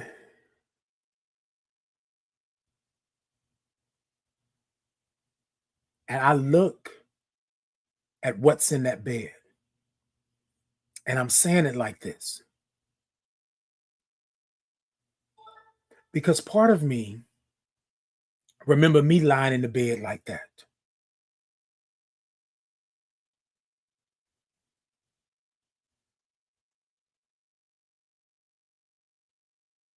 It was almost like a movie or a TV show. I stood by the door just watching. And y'all, in that moment, I said, that's what that's what you get. That's what you get. Oh, I want to go over here and step on the hose. I want to unplug something. I want to flip the bed. I just, oh.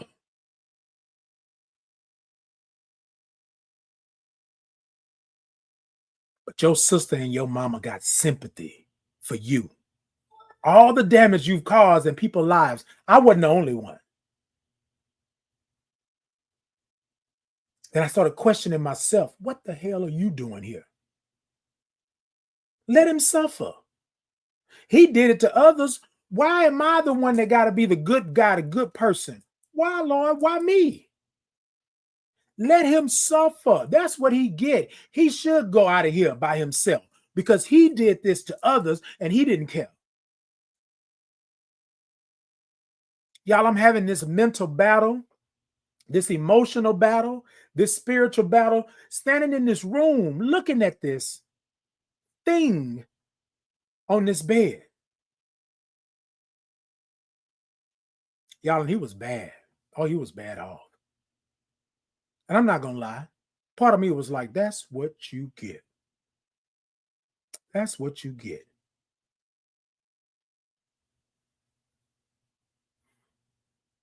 For some reason, now I'm standing next to the bed.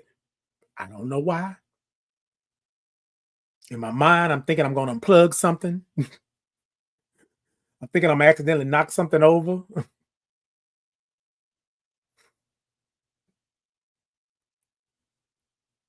My spirit said, speak your peace. Y'all, I don't know if I said it out loud. I don't know if I mouthed it mentally. He moved. And I jumped.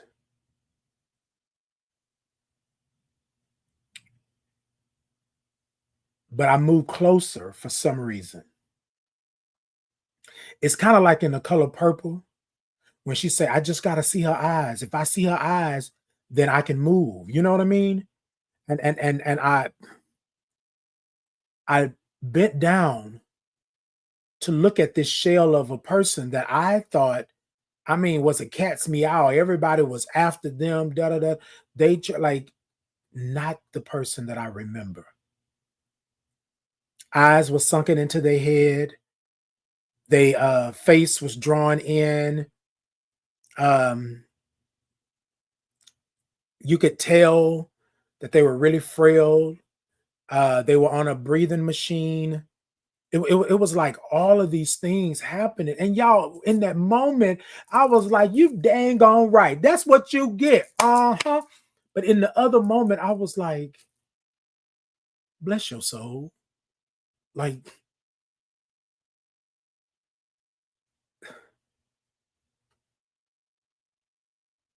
heal him.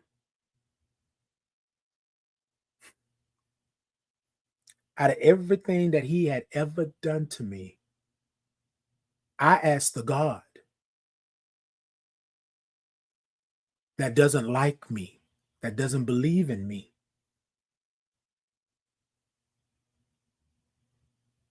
to heal the villain in my life,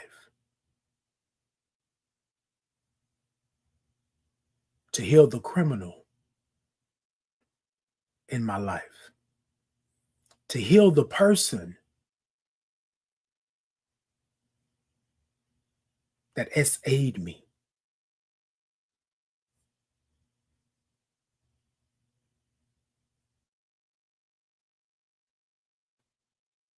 An elder said to me, Titan, your soul is not bad. Your spirit is never bad. Your light is bright. That's why you couldn't rearrange furniture in that room that day. That's why you were asking God to save him. And part of me was like, I want you to save him, bring him back from the brink of death so I can put him back at the brink of death. You know what I mean? Like, no, I'm close, y'all, to him. You know how hospitals smell with that stench of death? I don't know if y'all ever, I don't know if y'all ever experienced that. But anyways, I could smell it. So I was like, I gotta go. I gotta go. As I am getting ready to leave, y'all, it's like a movie. I promise you. It wasn't no whole hand and it wasn't no hand holding. It wasn't none of that. But it was the look that he gave me as I stood up and I got ready to turn. And I don't know what the words were. I say that they were sorry, right? I kind of feel like in the Diary of a Mad Black Woman, the way that they said, oh, I'm sorry. Oh, you sorry, huh? You know what I mean? Like, but in my spirit, the words were, I'm sorry, right? Because they tried to take the mask off and say something, right? But then an alarm went off, right?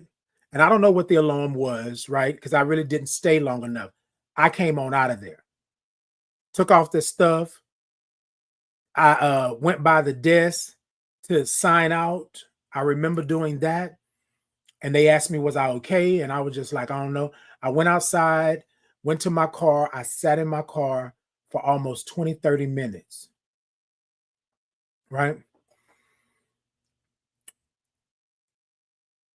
I didn't call his sister. I didn't talk to anybody. It wasn't for me. About 4 or 5 days later, his sister called me. She was blowing my phone up while I was at work, just blowing my phone up. Y'all, I'm going to say this part and then I'm going to be done. And, well, at least for today. So I text her and I say to her that I'll call her once I go on break because she's blowing me up. I answer the phone and she's crying. I already knew from the cry, the way the cry was happening. Oh, he gone. He gone. I can't believe he gone. He gone. Oh my God. I didn't know who to call, but I called you because I know that you would have wanted to know and this and that. And I'm saying she didn't know. I didn't tell her. And obviously he didn't tell her. I said, I'm so sorry for your loss. I'm sending my condolences. Let me know if I can do anything for you and your mother. You know what I mean? Because y'all, at the end of the day, yeah, they did nothing wrong to me. As far as I know. As far as I know, right? And so at that time, I just told her, if you need anything, let me know. And she said, I don't understand why you don't care. Like, I don't understand. And I said, this is a lot, right? This is a lot. Yeah, I know you cared for him. And that's why I was calling and stuff like that. And I was saying in my mind, this is a lot for me to even be dealing with, period. Because part of me is glad he's gone. But the other part of me is hurting for his sister and his mother. I'm so conflicted. I don't know. Like, what do I do? And on top of that, I'm still dealing with the fact that don't nobody know about me. I'm still dealing with the fact of me getting a new job and I having to disclose. I'm having to dealing with the fact that I still ain't been able to do the things that I need to do. Like I'm dealing with a lot. But you need me to deal with your brother's passing. when your brother was not a good person like that. So she starts talking about all of this, and in my mind, I'm saying, no, you're not gonna make me feel bad for him. Like right now, I need this. Right now, I need this little piece, this inkling of, okay, I'm glad something happened, right? But it wasn't for me. It wasn't mine to have. That little inkling, that little light that I thought that it was, that wasn't for me. So she goes down this gauntlet of this rabbit hole of what he had been through and how he had been treated and how he was so troubled and trauma and turmoil and his life was never good. And she just going down, and I'm just saying, Lord, I told her, I send my condolences, and I hung up, right? Fast forward to me going through everything that I've been through, to me doing, and now I'm about to tell the world, well, at least in my bubble. I'm about to go live on my birthday in 2019 and tell everybody that's listening, that's watching, that can hear me, that I'm a Black gay man who is HIV positive. And I'm about to tell them my story. Me and her had not talked since, like, I think we talked maybe 2007, maybe even 2008, right? Because there were some things that we had done together that she remembered, and she would always call and stuff like that. And she would always wonder why I wouldn't talk to her, but we hadn't talked. So fast forward to 2019, 14 years in, and I do an episode, Black, Gay, and Positive. So many people were on that live, and I was telling my story. She popped into the live, and she connected the dots. I was on live, and she was calling me. I was on live, and she was texting. I was on live, and she was trying to get me on Facebook Messenger. Like she was like just going and going and I was saying, like I said, I'm on live, right? Her messages was like, "You wait, are you talking about wait, blah blah blah blah blah blah blah blah blah blah blah blah blah blah?" And I was just like, but y'all, I had to do something. I had seen so many people in my community. I had seen so many of my Black and brown individuals. I had seen so many, I had been to so many funerals and memorials, and I remember being in that hospital bed and being told that I had work to do. Now, mind you, I've always been tight, and I've always been that person you can talk to and things like that, but I had never been up front and center. I was not in my power. I wasn't in position, and I wasn't on purpose, meaning that I did not have it fleshed out. I didn't know, but I had been wondering why I'm still here. So in 2019, I made the decision to tell the people. I made the decision to change all of my bios, everything on all my social media, to say that I'm a Black gay man who is HIV positive. And put in how many years? This was the year that I started in advocacy, HIV advocacy. I started working at a CBO, a community-based organization, and started doing things.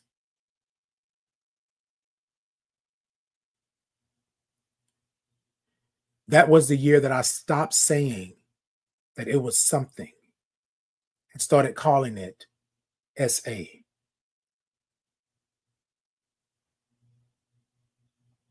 and started calling it the word that rhymes with grape.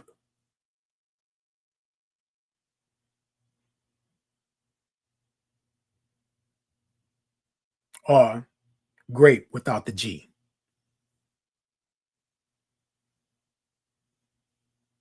I had never told anybody what happened.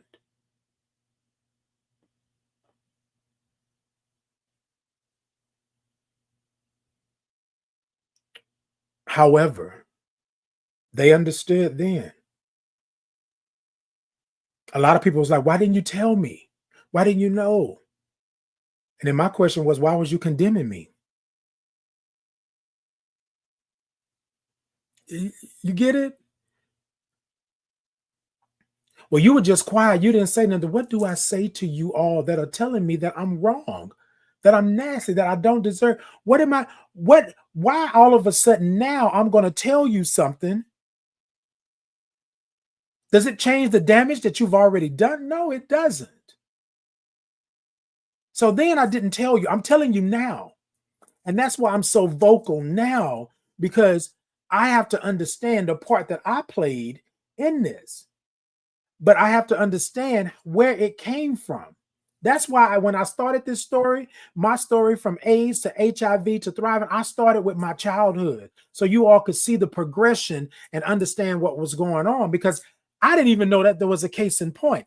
I didn't understand that I was dealing with trauma. I didn't understand how it showed up in my life. I didn't understand how it manifested in my day-to-day life. I didn't get it. And then that's when I said, I'm going to have the Titan Capri experience. I will be the mental, emotional, and spiritual support that you need to thrive in your diagnosis.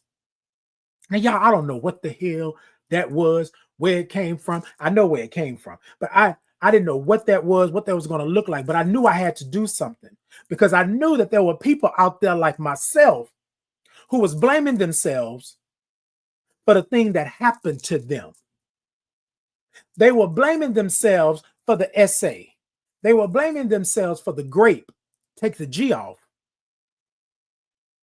because that's what people said. They were not the victim. They were the villain. They were out there in the world doing those things, but you don't even know.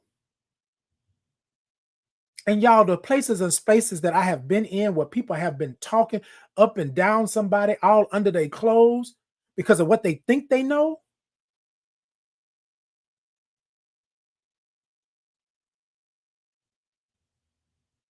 I do this for me, but I also do it for my community, because I am part of this community.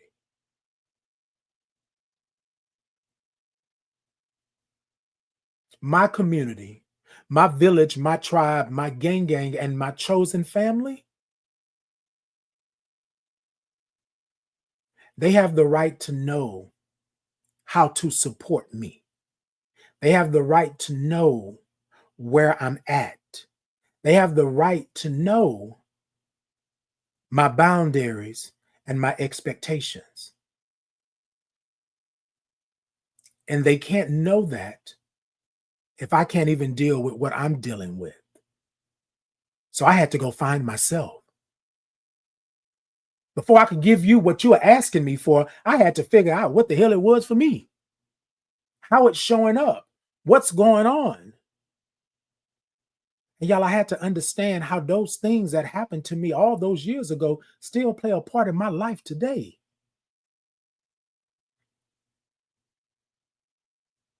Yes, I did have a conversation with the sister, but I didn't have a conversation for clarity on her part. I had a conversation with her so that I could go ahead and get some closure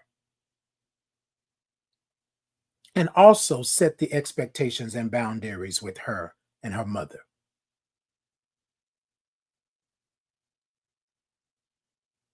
My story, from AIDS to HIV to thriving, That's what it was. That's what it is. And y'all, in order for me to go forward into the future and do the things that I need to do, I have to be okay with my past in the sense of I understand what happened. I don't have to like it. You feel me? But for my own good, for my own peace, for my own love of self, I have to understand how it showed up in my life. And I have to be okay with the fact that I am not the villain. I wasn't okay with it before because I was truly the villain in my story. Whew. So that's that today, y'all. Look, I had to do what I had to do in order to be able to get through it all with y'all today and say what I have to say. And y'all, I'm doing this because we all believe that everybody should know. We all believe that everybody should understand. But y'all, we may be all in the same room, hear the same actual speech, and get 3, 4, 5 understandings of it. That's why I like to clarify, to tell my story. Because I may be in a room full of HIV positive individuals, but our stories are different. We may have some similarities, but I had to be real about how it showed up in my life and how it altered my reality going forward.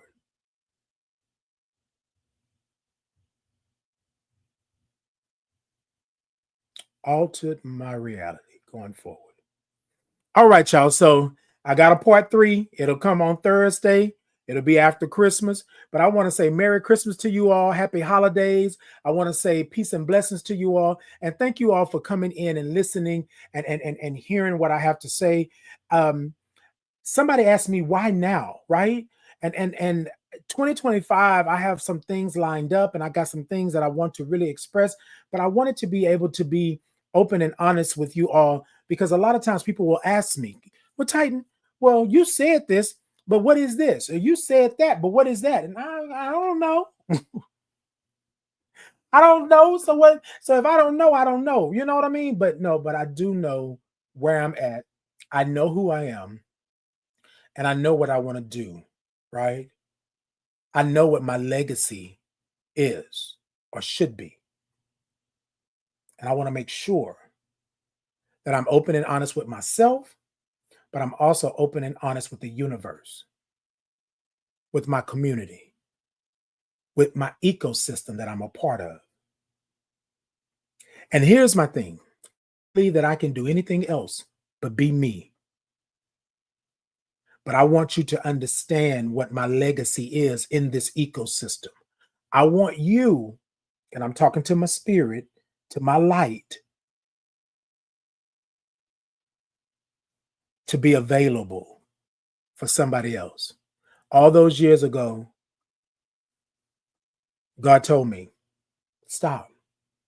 I'm not done with you yet. You got work to do. I didn't know that it would be 14 years later. I didn't know that I would see and do and experience the things that I've experienced. But I do know that my purpose is to be me. I had to find my power again. And I had to get into position. And I had to be on purpose. And it may not look like yours, may not look like theirs, may not look like his and hers and them and they. It may not look like that. But it's supposed to look the way it looks with me. All right, y'all. I love y'all. I love y'all. I love y'all. Until next time, y'all be good. Peace and blessings to you. Let's do it one last time before I get out of here. This is my story from AIDS to HIV to thriving. We've covered AIDS.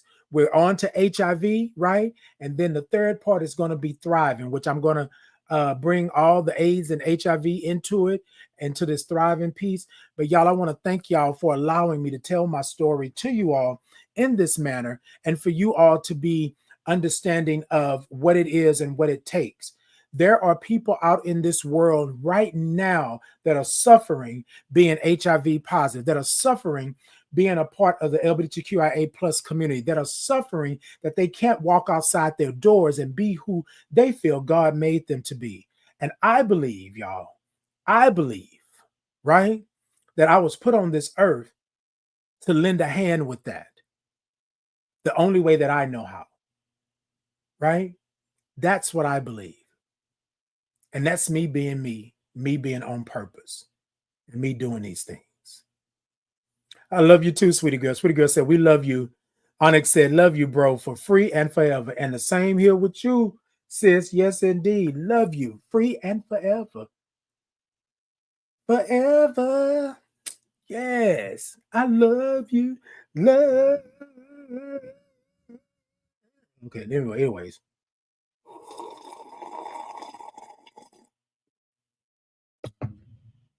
No, so and y'all, I'm telling you, in order for you to know where you're at, in order for you to okay, so someone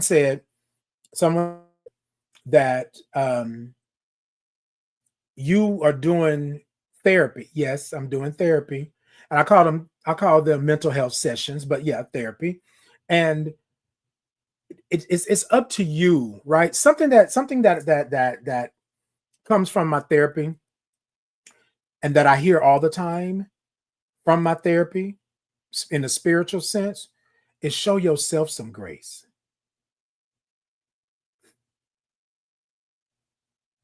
Y'all, we hold ourselves to these unimaginable standards, to these standards that we can never reach. Show yourself some grace. You out here showing everybody on this earth some grace. What about you? Show yourself some grace. You don't have to be perfect, because there is no perfect, right? You don't have to be perfect. You don't have to be perfect. Be you. Love you. Yes, I'm talking about AIDS and HIV to thriving, but what I'm talking about is you're a human being. You are a loved one. You are someone that deserves to be here. You belong here. You are God's child.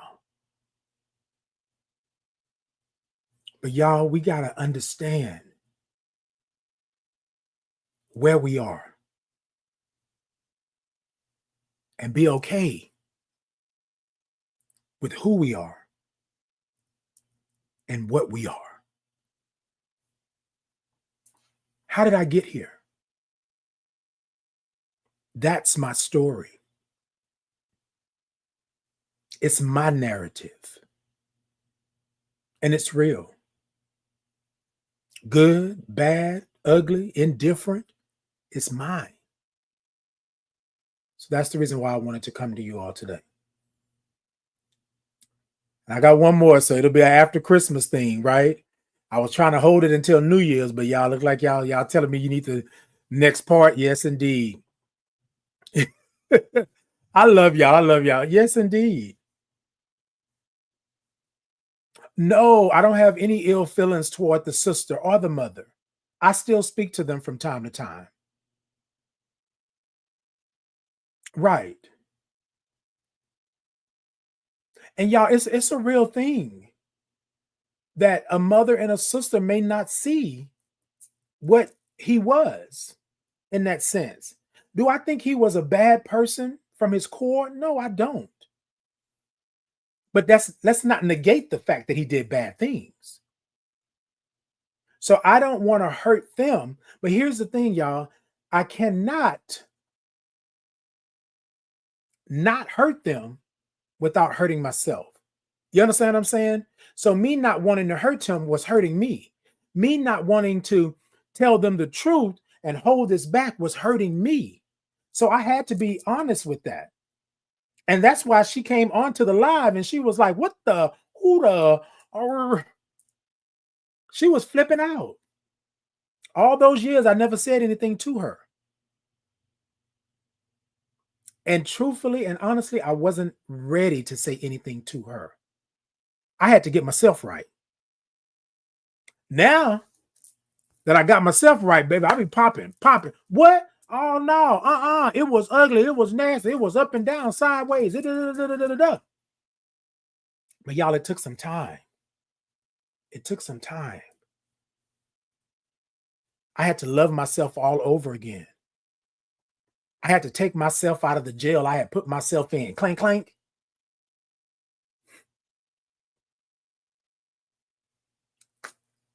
I had to understand that I was not the bad guy. I had to understand that I am God's child. I had to understand that I am worthy of standing up and being who I am. I had to learn to love the thing that's looking back at me in the mirror. And I said thing, but at the time I felt that I was otherworldly, like I wasn't human.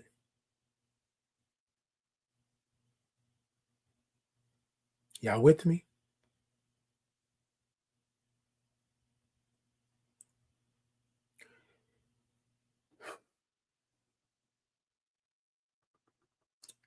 I'm taking a breath, and I want to take a breath with you all. I haven't done the breath in a while, y'all.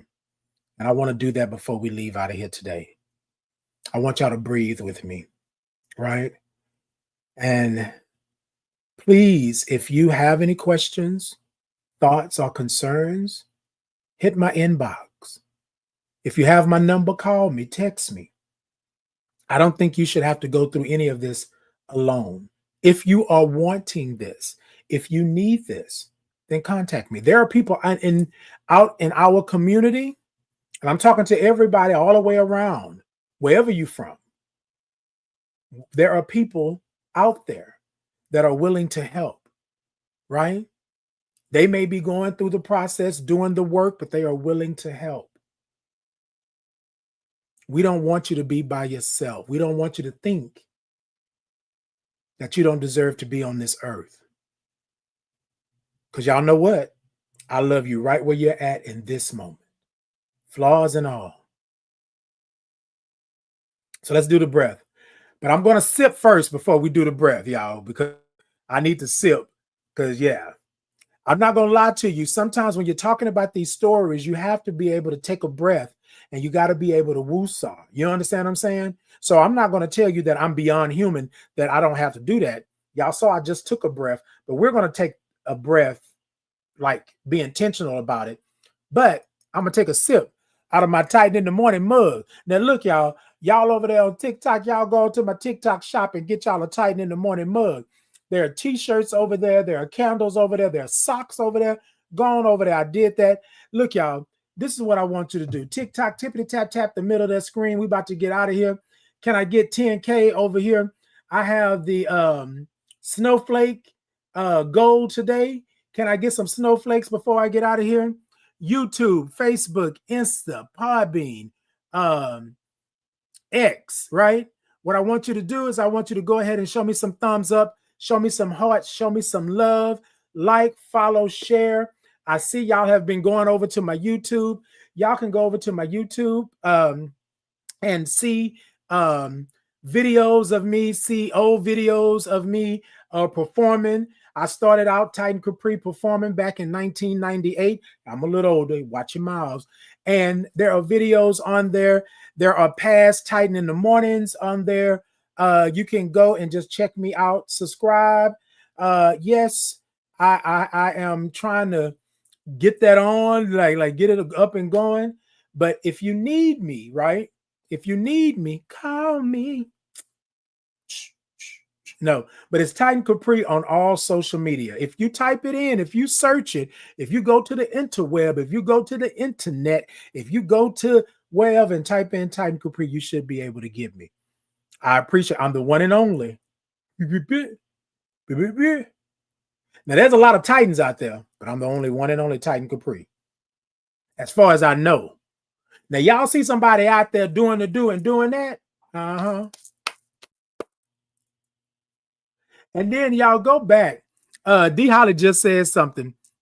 She said, I like going back on your past shows. Yeah, go back on my past shows because, like, a lot of times, y'all, I've been, well, not a lot of times, I've been doing this for some years, right?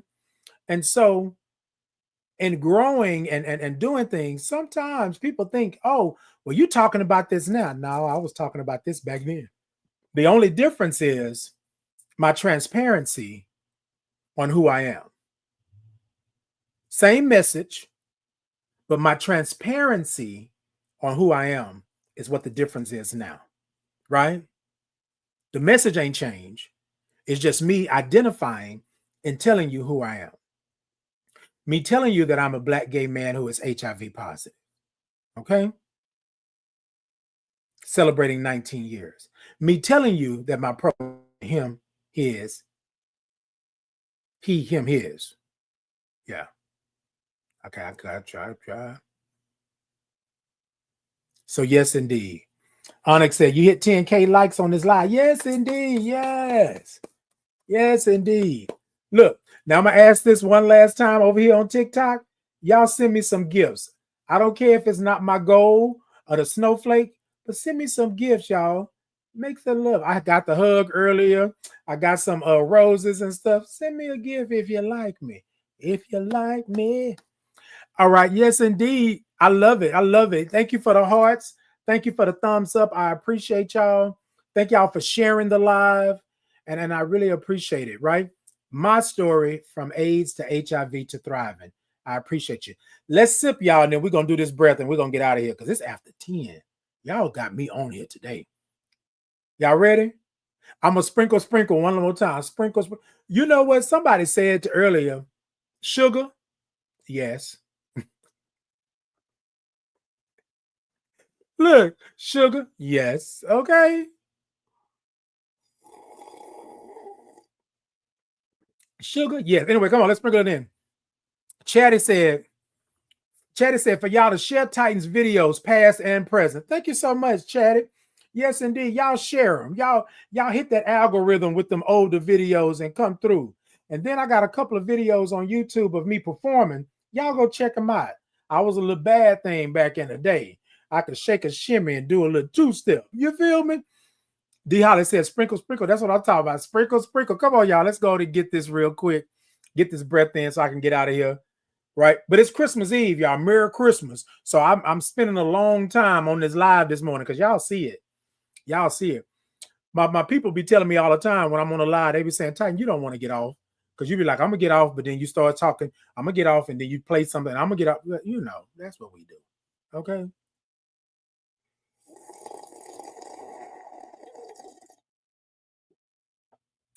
Okay. I'm waiting on you. Sprinkle, sprinkle. We're going to sip. Okay. Y'all, this coffee is good this morning.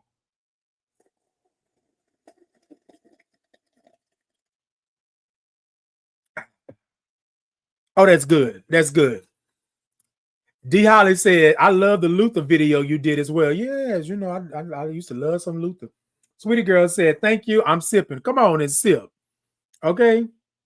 Yes, indeed. I love you. I love you. I love you. Yes, indeed. Chatty Osborne said, I love you, Titan. Love you too, Chatty. Love you too. And D. Holly said, your interviews as well. And I do have some interviews on that as well.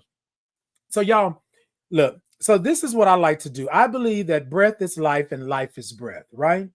And so what I do is I take 3 breaths and we do it for a 5 count, right? Not a 1, 2, 3, 4, 5. We do it for 1, 2, 3, 4, and 5. Now, y'all, this is what I believe. I believe that in life, we have the opportunity to change the atmosphere. We have an opportunity to change the room. We have an opportunity to show ourselves some grace. And how I like to do that is by breathing. We all know that we breathe automatically, right? But to me, breath is life and life is breath, right? And the only way that you're going to live is you must breathe. And if you're breathing, you can surely live, right? So I'm going to do 3 breaths. The first breath, I'm going to count it out.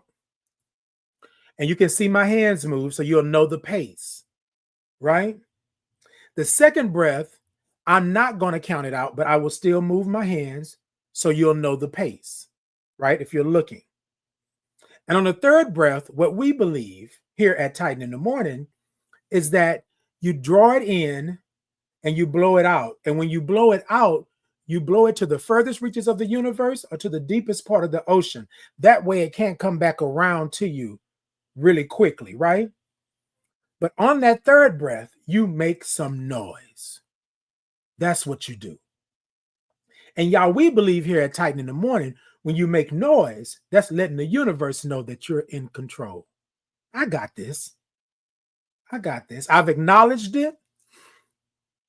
I done brought it in. I done held it for the 5 pace. And then I released it.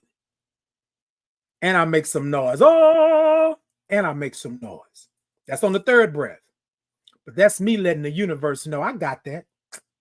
I'm in control. Right? Because a lot of times we find ourselves not being in control. Y'all with me? Okay. All right. All right. So let's go. Let's go. Let's get it. Right? So on the count of 3, we're going to take a deep breath in. And then I'm going to count it out so you'll know the pace. Now, here's the thing, my people, my village, my tribe, my gang, and my chosen family. If you cannot get to 5, I don't want you choking or spitting up. I want you to make it to as far as you can make it. To 3, to 2, whatever it may be. The purpose is for you to think about the breath and what you are breathing for. Y'all with me? Okay. Yeah, you shouldn't have no tightness in your chest either. Okay. And if you are, please make sure you take care of yourselves. Okay. All right. All right. So let's go. On the count of 3, we're going to take a deep breath in. 1, 3, deep breath in. 1, 2, 3, 4, and out. 5. That's what we need to do. I want y'all to do something for me. I want you to move those shoulders. Loosen those shoulders up. Give me a little Tina Turner. Rolling, rolling. Left a good job. Oh, I'm sorry. Hold on. Roll those shoulders. And then what I want you to do is take them to the back and open that chest up so you can receive all this goodness. Okay. And on the count of 3, we're going to take our second deep breath. Now, remember, I'm not going to count it out this time, but I'll move my hands. Y'all with me? 1, 2, 3. Deep breath in.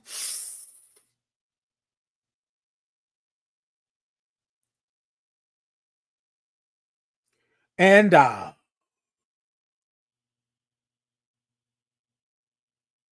That's it, y'all. Roll those shoulders, move those shoulders. Left a good job in the city. Okay, I'm sorry. Working for the man every night and day.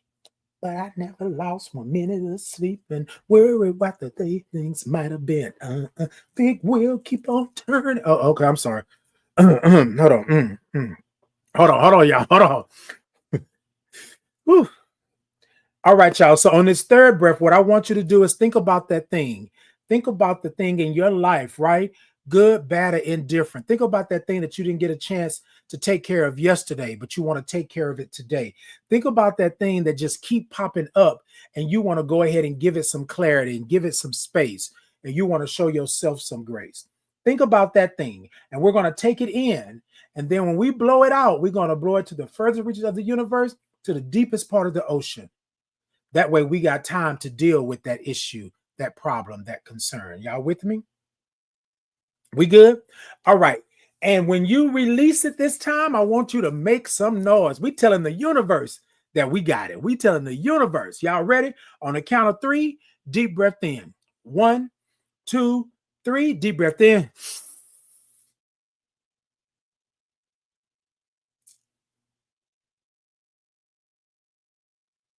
And yeah,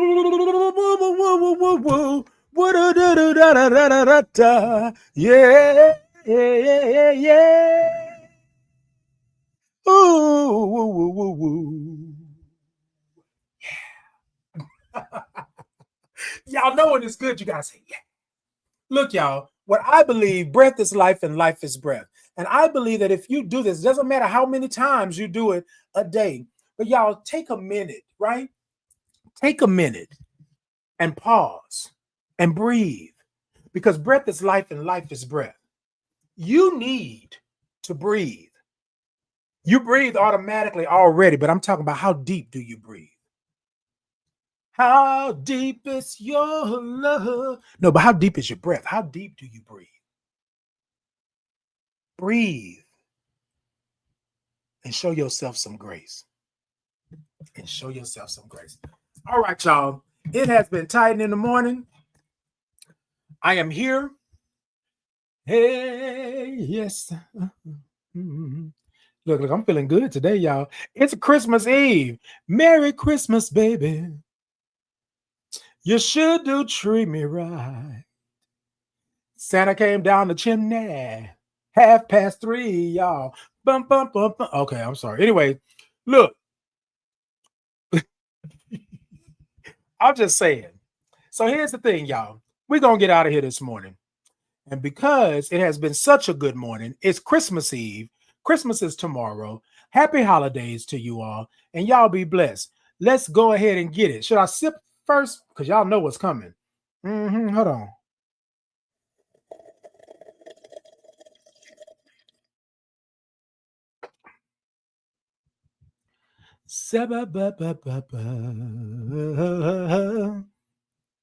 Woo, woo, woo, woo, woo, woo, woo, woo, woo, woo.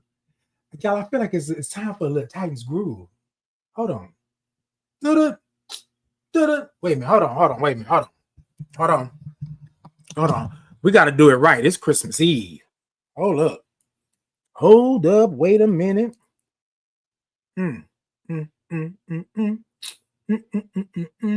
Get myself ready.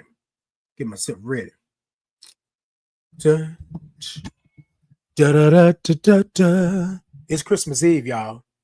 That's what it is. Hold on. Wait a minute. Wait, his hair's in my way. Okay, there we go. That's better.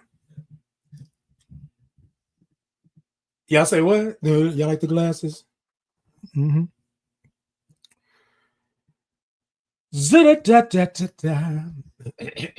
Me. Ooh. Okay, there we go. 5, 6, 7, 8. Sit it, da, da, da, da, da, da. Sit it, da, da, da, da, da, da. Merry Christmas. Sit it, da, da, da, da, da, da, da, da.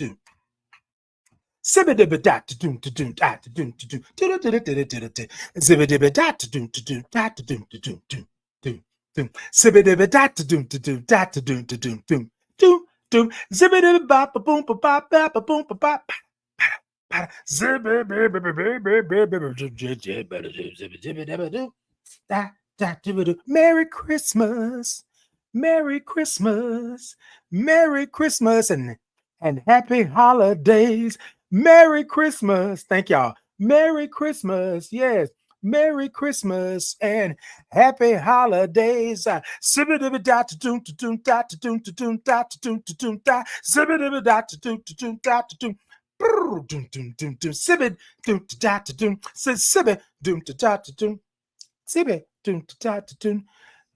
all right, I'm gonna get it.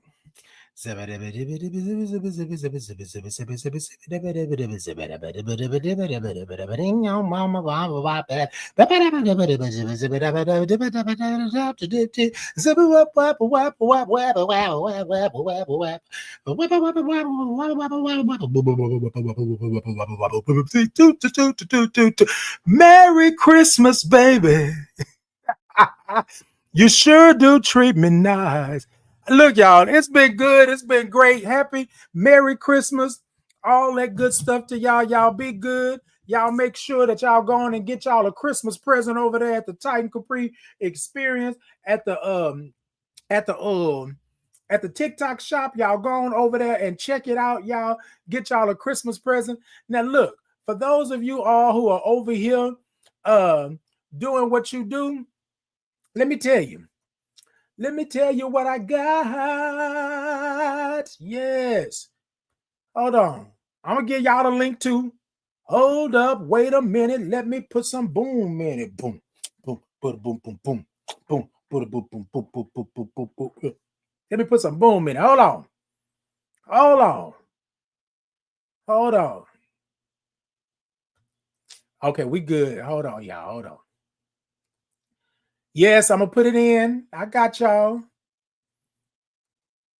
So some of you have asked me about my um pop-up shop. So I'm gonna put the pop-up shop in. I know a lot of you said that y'all are not going over to y'all are not on TikTok. So I put the pop-up shop in over there. But those of you on TikTok, going over to my TikTok shop and get you a mirror Christmas gift. Those of you who are on YouTube, Facebook, Insta, probably just click the link. That's my pop-up shop. Go on over and get you a Christmas gift as well. You can get you a nice old mug, get you a t-shirt, all of those things over there. I think you can get you a tote bag. You can get you over TikTok shop as well. You can get your journal, all of those things. You can go ahead and do all of that stuff, right? Go ahead and do what you do, but watch my shoes. Do what you do, but watch my shoes. All right, y'all. Merry Christmas to you. And until next time, y'all be good. Merry Christmas, baby. You sure do treat me nice. Titan came down the chimney, 3:30, y'all. Bum, bum, bum, bum, bum, bum, bum, bum, bum.